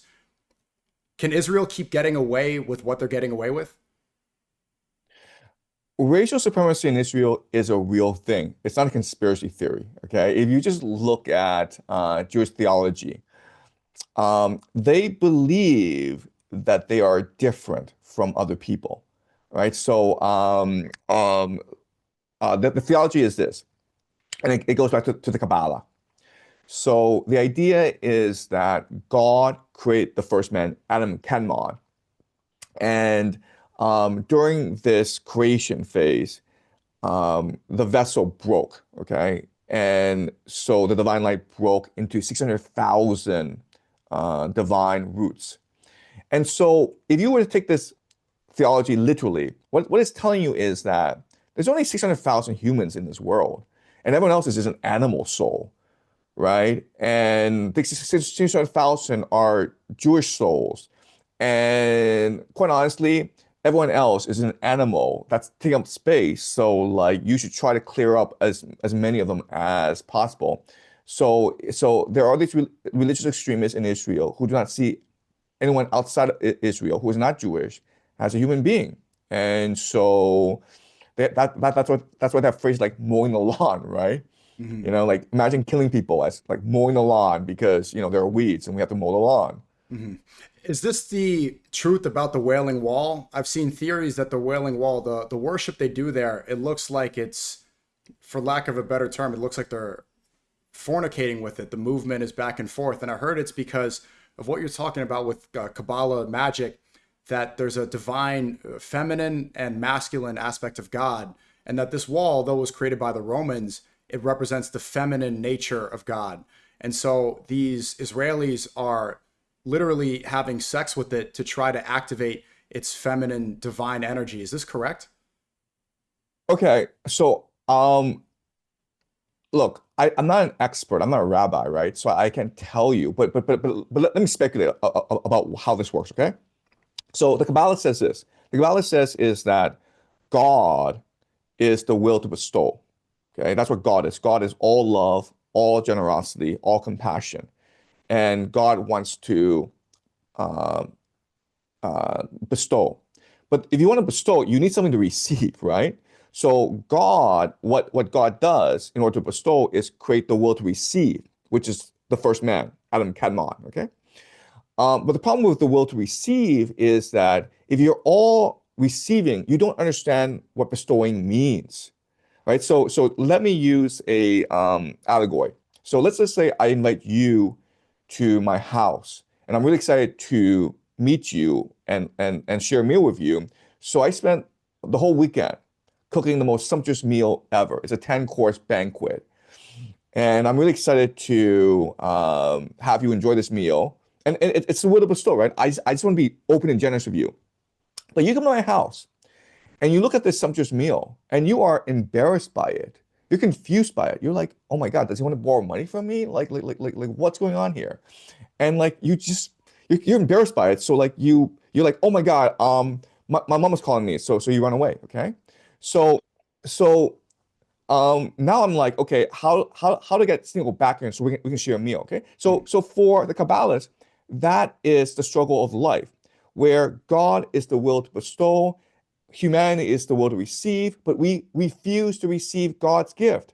So what this means is that we humans need to engage in a long process of spiritual alchemy to reduce our ego and to appreciate the generosity of God through a process of redemption and repentance, okay? But you can also frame it as the generative principle, which is God, and the productive principle, which is us, okay? And when you marry the two, then you have perfection. You can also see it as the dynamic of thesis, antithesis, synthesis, okay? But the goal of life is a reunion with God, right? And that's why you have to build a third temple, because the third temple allows for God to manifest itself on the world so that we can be reunited with God. So it's not really about sex, it's more about reunion, and because we're not separate. We just imagine we're separate, and that's the root of all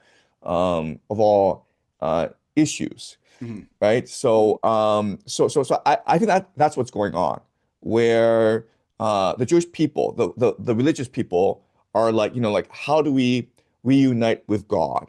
And this action in the Wailing Wall, I mean, like it's not really about sex; it's about coming together again, which is sex basically. Okay. Okay. So maybe there's something to that theory.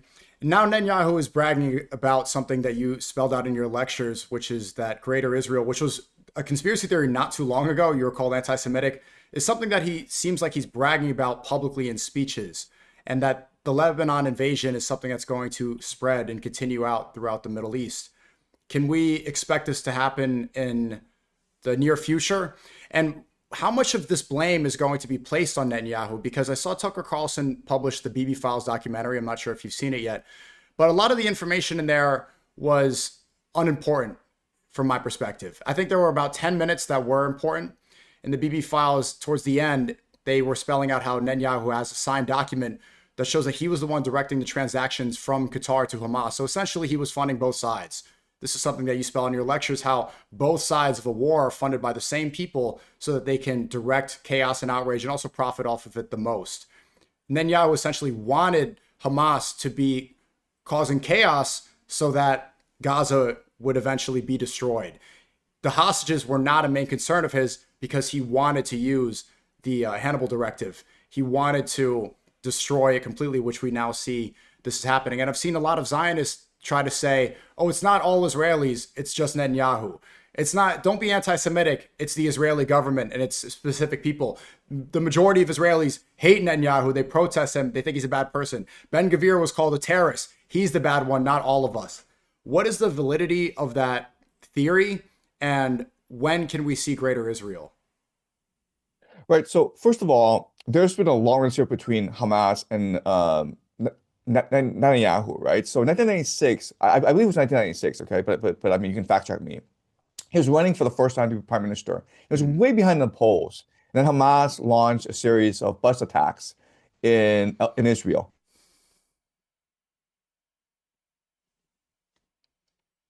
Oh, hold on, the audio cut out. And that allowed minister. Yeah, we're better now. And then remember, right before October 7th, Netanyahu was fighting for his political life. He was charged with corruption. He is corrupt. His entire family is corrupt. And there were these special investigations of Netanyahu, and there were millions of people protesting in the streets because Netanyahu wanted to change the judiciary. And it seemed as though Netanyahu was dead politically. And then October 7th happened, and now he's still in power. So I think Hamas and Netanyahu work very well together. And I think there's a lot of evidence to suggest that. And yeah, I mean, like, we know for a fact that Qatar is funding Hamas because Netanyahu has instructed them to do so. The Greater Israel Project, Jewish supremacy, it's something that they talk about openly in Israel. I mean, just go to Israel and spend time with Jews, and they'll talk about it openly.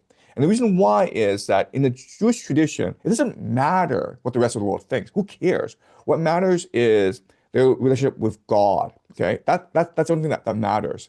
So as long as they're able to move towards reunion with God, move towards redemption of the Jewish people, that's the only thing that matters. And for this redemption to happen, you need to play out history.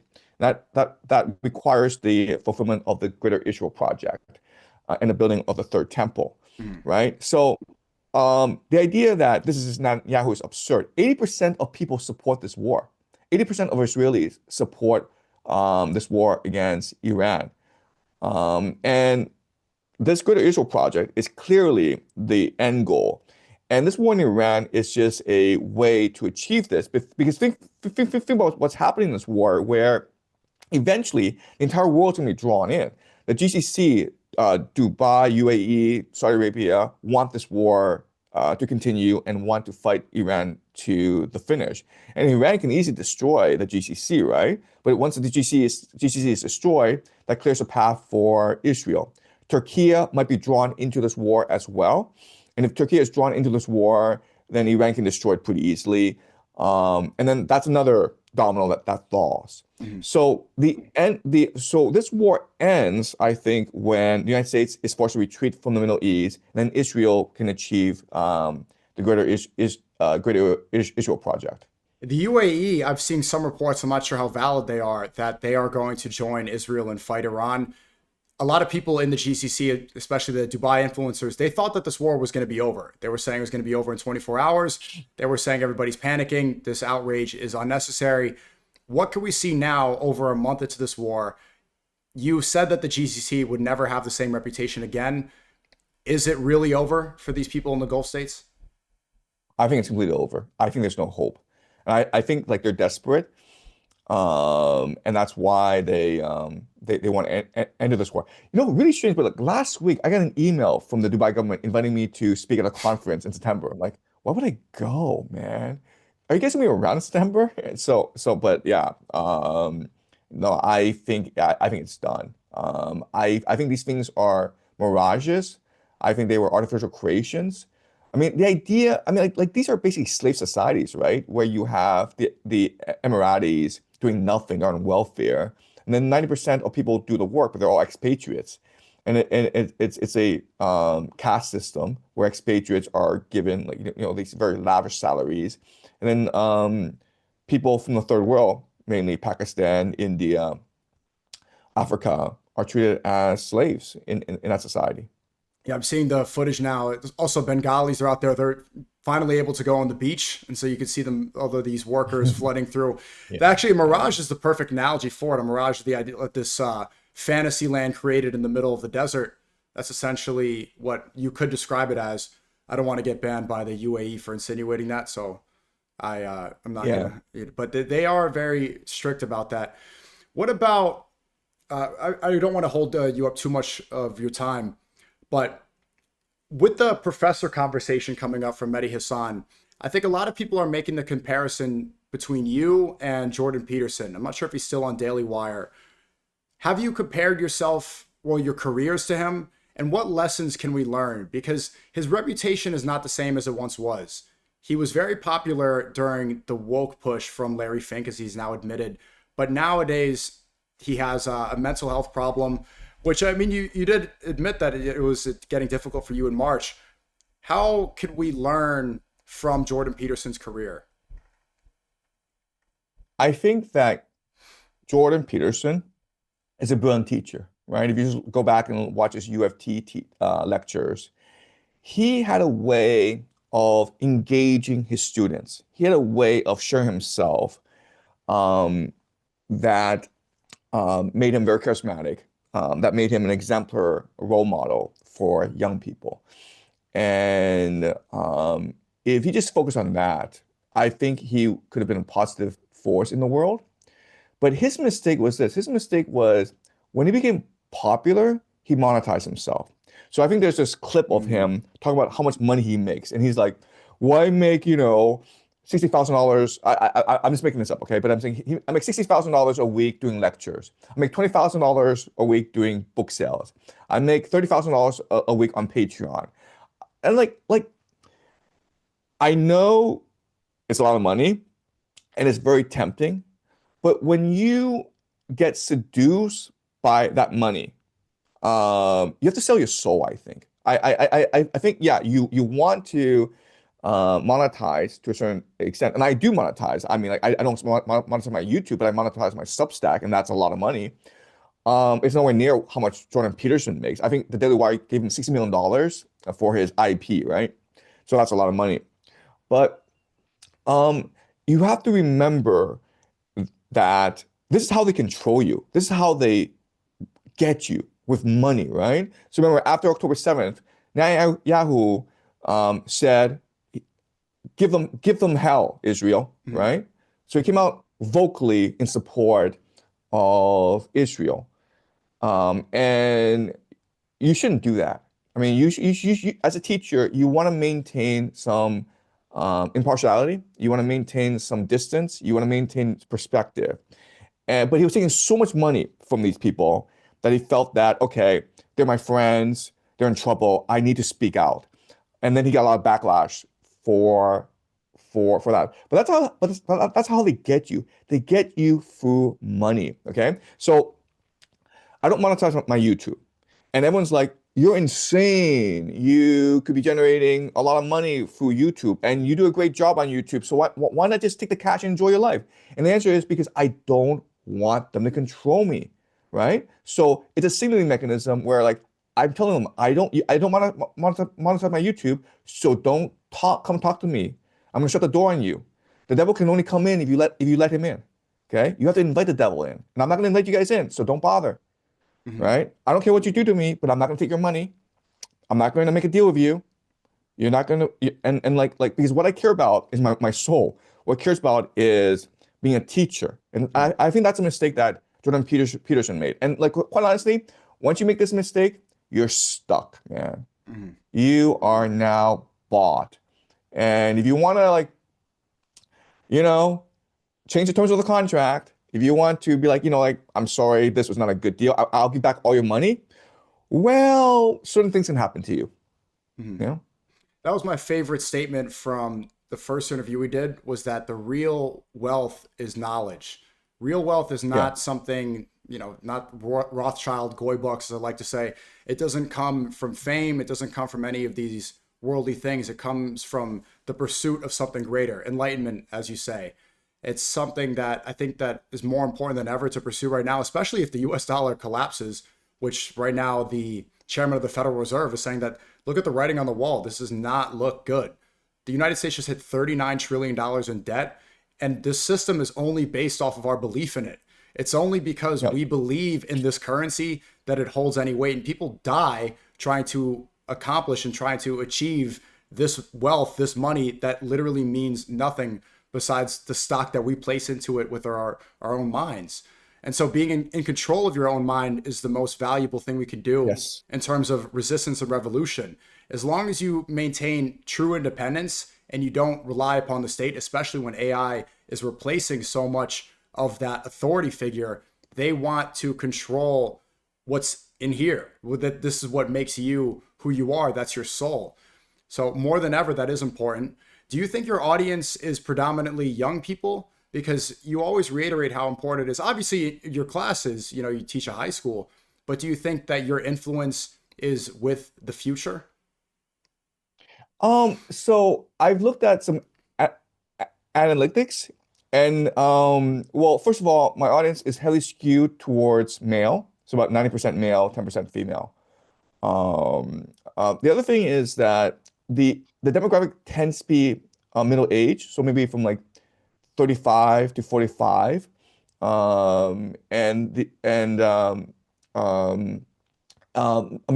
are in the Anglosphere, right? So the United States, and Europe, Canada, and I think a lot of it is these are people who received an education and they were not happy with their education, and they've had some life experience.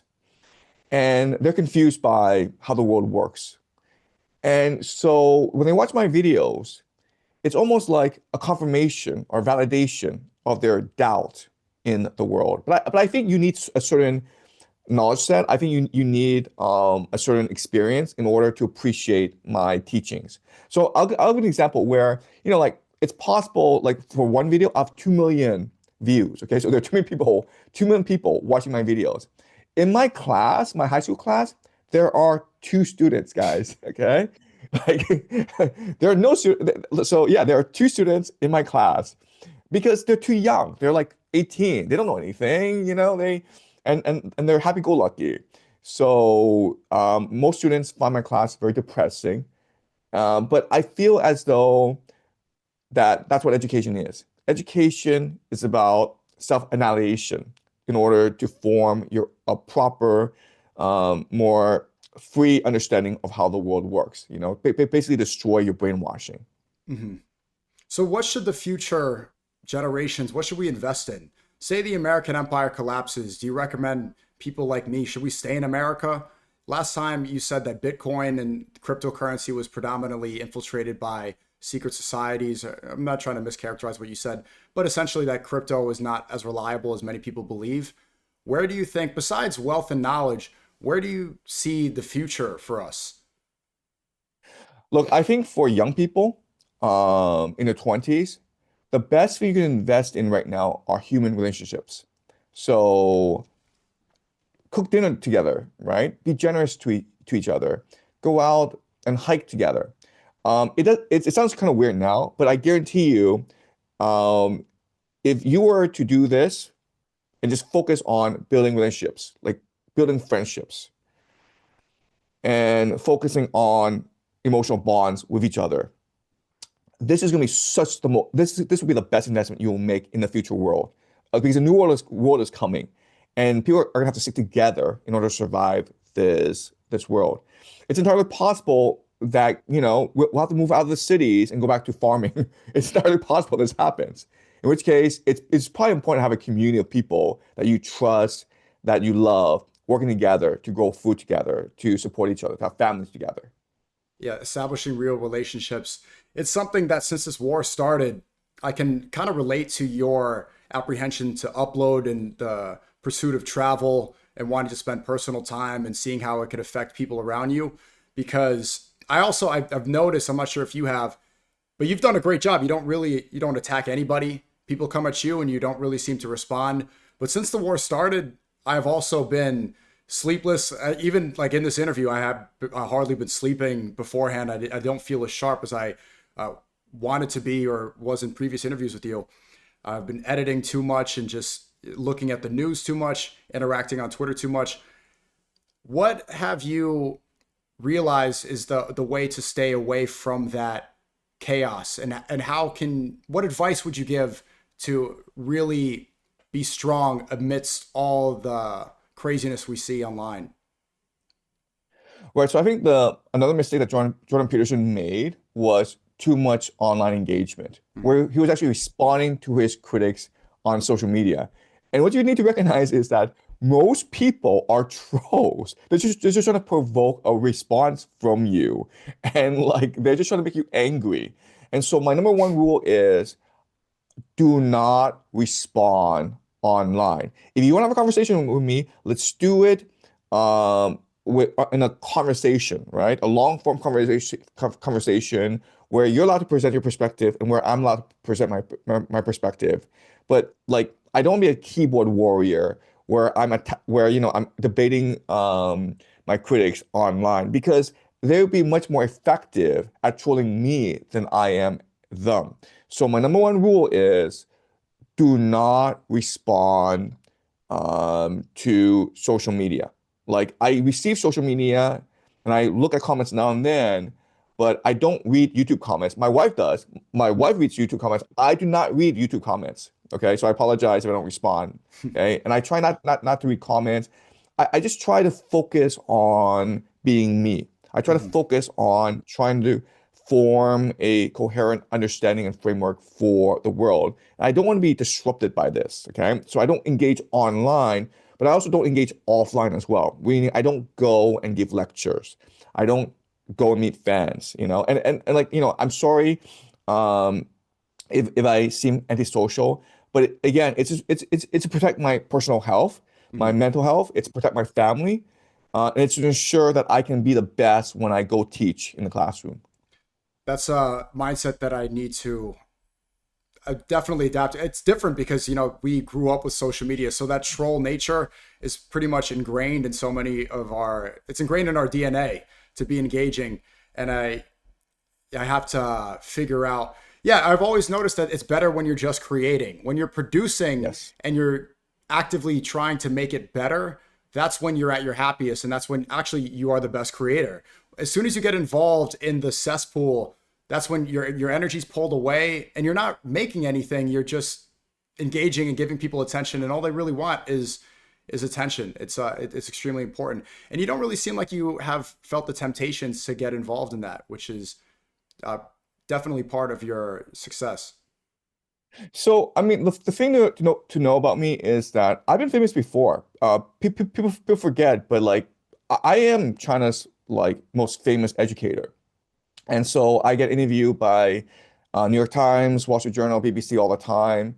And in my early 30s, I blew up online because of certain interviews I did about China's education system. I'm very critical of it. And I was Googling myself every day. And at a certain point, I'm like, why am I Googling myself every single day? This is silly. And I understand like the sort of the rush. It's like a drug, right? Like, oh my God, all this attention. And you're Googling myself to see like how many news reports use your name. And so I've been there, I've done that. I understand like what the feeling is. I understand how, like if you just start focusing on your own fame, it makes you anxious. It makes you fame is really a drug, right? Where, if today you got like 10,000 views, but the next day you get 1,000 views, then you just fall into a deep depression. And so I've been there and I've done that. And so I know how to protect myself now. Yeah, it's when your self-worth is derived through numbers on a screen. That's another form of currency. You're controlled in that way, the same reason that people like Jordan Peterson were able to be controlled. So yeah, I wish you the best of success. Please don't quit. We want to keep watching the lectures, and Those students' name it's Amber. What's the other student's name? I can't remember. Well, there's Vincent and there's Vincent. Alan. Alan, They're right, the right, most right. consistent. Yeah, they're the most consistent, and then Amber comes down then. So there's three. Yeah.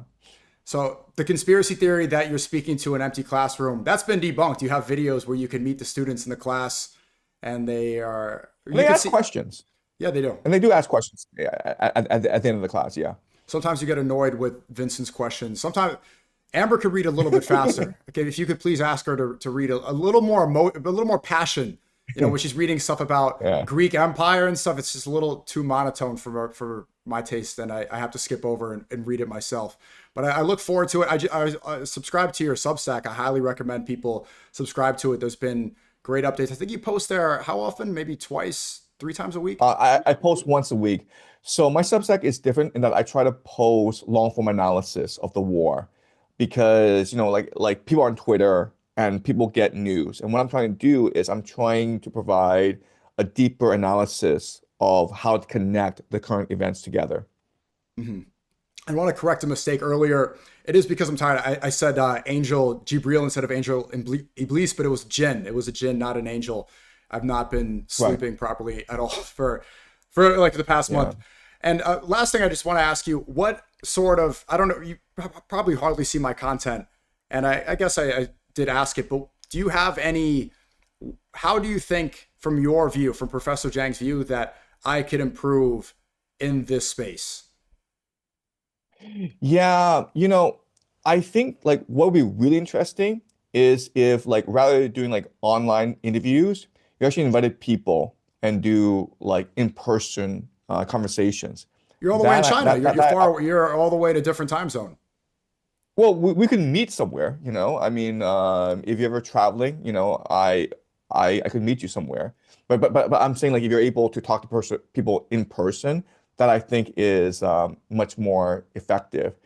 So I highly recommend like more in-person interviews. Another thing that I think is maybe try to bring different people together, right? So I would love to have a conversation with David Icke, and you could moderate it. That I think would be really interesting for people.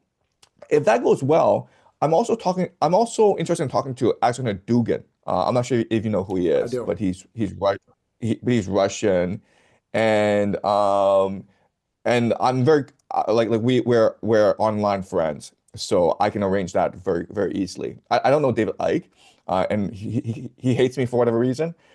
So you have to get in touch with him yourself. But I can get in touch with with Alexander Dugin. And I think what might be interesting is if there's more like different people together having a conversation. I don't know if you were up So to that. A lot of people have been suggesting that, but I wasn't sure. yeah. I never. I'm completely up to like a long form, good faith discussion. Do you know George Galloway? I do, yes. He's interviewed me, yes. Okay, perfect. And also, do you know Professor Morandi? I've not. I actually don't know him. I have deep respect for him and what he does. I mean, it's incredible the work he's been doing. I mean, like he doesn't sleep. He's been the most passionate and articulate advocate for Iran. So after the David Icke interview, I'm gonna do my best to set that up, open invitation. I think the next one should definitely be with Professor Morandi. I think that would be a great conversation to facilitate. I'm not sure when you're next available. I'll email you about that. And then George Galloway, I thought that he was very interesting to speak to. I think he had a good perspective on social space-ism. And a lot of people are saying, oh, look, you're just buying into that ideology. No, it's right now there's a debt crisis, there's a housing crisis, and the elite class control it. It's not that I'm a far leftist like people are trying to categorize me at. I never say left and right. It's all about right and wrong. And somebody needs to address that problem instead of, we're spending $200 billion. Well, they want $200 billion more dollars from the Pentagon. Trump is saying that he can't afford daycare and Medicare for all because of all these senseless wars. Yeah, he's honest. That's what makes Trump so annoying to liberals, because he's just honest about everything, right? Liberals prefer that you just lie and be hypocritical, whereas Trump's like, nah, screw that. I'll just be honest. I'm telling you right now, we can't afford daycare because we have this war in Iran. And like, that's his truth. Sorry, man. I think they tried to wipe that from the internet, but he can just say it right in front of our faces and we continue to eat it up. But these conversations, community and knowledge, all this is important to resist what's coming. So I look forward to these future conversations. Professor Jiang, I will continue to call you this as a sign of respect in Chinese culture. It's always a pleasure to have you on. I appreciate your time. God bless you. And I will look forward and schedule future conversations. Great. Thanks so much, Sneako. Bye-bye. Bye.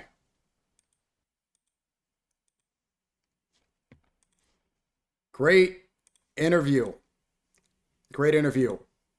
My apologies for the mistake on Angel Jabril. I am exhausted right now. I'm very, very tired. I thought that was a great interview. W's up in the chat. Always a pleasure to have Professor Jiang on. I have not been, I could really feel it. I don't know if you guys can tell it, but I've been editing nonstop and I was sick beforehand. I've not been resting and it's been a lot. And I've been, it's been a lot, especially since the war started, but I'll be back on the schedule. Tomorrow I'll be back on that, doing the 8 to 10 hours every single day. Would you guys, best one yet? Let's go. Let's go. And shout out to everybody watching this on YouTube as well. Thank you so much. I saw that you guys loved the first 2 interviews. And so looks like we're going to continue this back and forth, and best of luck to Professor Jiang with Patrick Bet-David tomorrow. You said top interview. Thank you so much. Yeah, that was a silly mistake that I made. Are you guys able to tell how absolutely exhausted I am? Quick reminder, tomorrow at 2:15 p.m., I'm dropping my first main channel video this year. Do you support Iran war? It's a 1-minute podcast interviewing people about Iran war. It's very good. It was a lot of editing.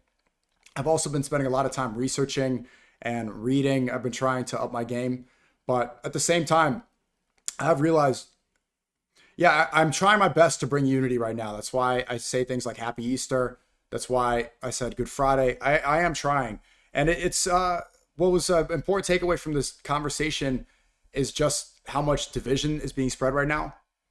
So I have, I got to get better at I'm not trying to vent, but yesterday, for example, I made a joke about Aiden. I probably shouldn't have, it's stuff like this. I really have to get better about, and the internet this year's been crazy, just reflecting a little bit. 2026, even before the war, it's just been nonstop. It's been nonstop. So I thank you guys so much for sticking through this. I want to encourage the community to be unifying right now. Try to spread some unity. I think there's a difference between like jokes and rage bait. Like obviously I'm joking around and rage baiting when I'm posting edits of Kamala Harris and stuff like that. I think it's funny. It is pissing people off. But let's not spread division right now. There's already so much in the world. I want the love speech community as a unifying community. And I have responded to things and, been done the back and forths and stuff. I have to, I don't want to create any division. I don't want to alienate people. I want to be, as Jiang said in the last interview, like a source of light, a source of something good right now. And I'm trying my absolute best. I'm putting my literal all into this. Type a 1 in the chat if you guys notice it. I am putting my absolute everything into this. And I want that to continue this year. I have to schedule the Asia trip. I'm going to Indonesia, Malaysia, and the Philippines. That's next week. I'm doing the Channel 5 interview, I think in 2 days. Haven't had time to look at the schedule, but I am putting everything I have into doing this because I believe it's right. And the reason I respect Jiang so much is what he says about real currency and truth. And look at the way he is refusing to even monetize his channel. He's not getting paid they're trying to put anything they have to discredit him, and it's all disingenuous. And I can relate to him because the attacks that happened to Jiang were consistent and happened at the same time as the attacks that you guys saw on me. They came and went really quickly. And he's right. He said that social media forgets quickly. And I was actually surprised. A lot of these attacks that I have received this year lasted much quicker than I thought they were going to. And they still happen every day. But it's important to stay away from that. You guys know how to correct the narrative. And I really do appreciate you guys sticking up for me, saying the right things. But my purpose is to invest all the energy I possibly can into making the best content possible in terms of these conversations, in terms of the 1 minute podcast, the edits I do, the films I post, the streams I do. Have a good, strong community. We're all on the same page about that stuff. That's what I need to do. And so we have like stuff like clippers and, you know, spreading divisive stuff. I don't want people to be spreading anything divisive. There's been some frustrations, not trying to vent too much, but little stuff like that. Anything that's distracting me from doing what I'm supposed to do, I want to stay away from as much as possible, because it's a very important time. And I do think that I have an important role in this. So yeah, appreciate that. And set your alarms. I want everybody in here. 2:15 tomorrow, new 1 minute podcast. Please go support that. The main channel I am pretty nervous about. You know, that's my baby, and I have not been uploading as much as I absolutely should. So I'm glad to be active on there again. And I'm tired, bro. I'm so effing tired. I am so exhausted. If you guys want to see the editing streams, they're only up on Patreon. It's patreon.com/thesneako. It's hours of me editing the new 1 minute podcast. The full version of that podcast is also up on Patreon. I got to make the part 2 for that, but I'll definitely do that tomorrow. I'm wiped. I'm absolutely wiped. And I got sick on the last day of Ramadan, and then right after I'm not sick anymore. I did that video and I just haven't been sleeping. So it's just I got to get better at that. I saw one of you guys gifted 10 subs. Thank you so much for that. But that's how it could, you know, you sacrifice, because like I made a mistake like that talking about Angel Jibril instead of the Jinn of Iblis. It's a mistake I shouldn't make. I'm about to pass out. There were some things that I wanted to react to. There was a lot of segments I have. There's the new Tyler Oliveira video. I'll get to that on stream tomorrow. I can't do it. I'm about to pass out. I'm about to pass out. So have a great rest of your night. Long of love speech. Join the Twitter community. Everybody in here. There's 5,200 people. Join my Twitter community. Mods pin it right now. It's the Sneako love speech community. I want that to be more active. And follow. Join the Discord. Someone pin the Discord real quick. Follow me on Kick. Subscribe to me on YouTube. My main channel, Sneako. My second channel is Sneako. Stream every single day. And I have a lot of content coming, bro. I'm just going to keep on hitting, putting my foot on the gas. And last thing I'll say, I've been thinking a lot about the division, you know, which is important, talking about it here. I think a lot of it is from, obviously the Zionists are never going to like me, but you have the nationalist types. These people say things a lot, and they say like, oh, you attack Christianity. I'm trying my absolute best to not do that. And hopefully you guys notice that. But if I can be better at that, then, you know, I just want you to know I'm trying. Generational runners begun. Yes, sir. Yes, sir. Anything else that I needed to talk about? What else did I need to mention? You don't attack, you state facts. I try my best to. But yeah, like I make mistakes because of the exhaustion. Not to make excuses, but it's been very eye-opening this year to see the people who are loyal, people who are not, people who have their own agenda, the betrayal that I've faced. And it's also super interesting to see, especially how Ye is now mainstream again. He's now the most beloved artist in the world, as he once was before he got canceled. He's the perfect example that you can only really get canceled if you suck. If your art's not good, if you're not creating anything worthwhile, then you are able to be canceled. But somebody like Ye is never going to be canceled because the world just needs his music. They need it. There's nobody else making music like that. I'm not trying to overly glaze, but who else is making music at that level for so many years? Nobody. So it's super interesting to me to see everybody get back on good graces. I saw Pepsi withdrew from the Wireless Festival sponsorships because Ye's on there. which is super funny because people like, yay, what did he do? He tweeted some stuff. Pepsi is, how many people you think they gave diabetes to? How many people you think, how many sets of teeth did they rot? But yay, who tweeted some stuff, that's who's the evil one. But I'm about to pass out. Have a great rest of your night. Long of love speech. God bless you all. See you tomorrow. Make sure to come here every single day. We're streaming every day, doing the best content on the internet. Love you guys. You should try to be different. You should try to expand your horizons. You should try to do something new. Fuck you, ain't free. I always win. I'm a dead man walking. I'm in a maze right now. I'm amazed right now. Look at your face right now. Say what you say right now. You in love right now. You want to be like everybody else? You saying that you done. You just want to fit in? You don't want to figure out who you are? You not. God gave you an ability and made you unique. I know what you got. Try to figure out what that is. What you're able to offer to the world that's special. Fuck you, ain't free. I always win.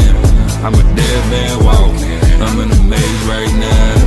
I'm amazed right now. Look at your face right now. Say what you say right now. You in love right now.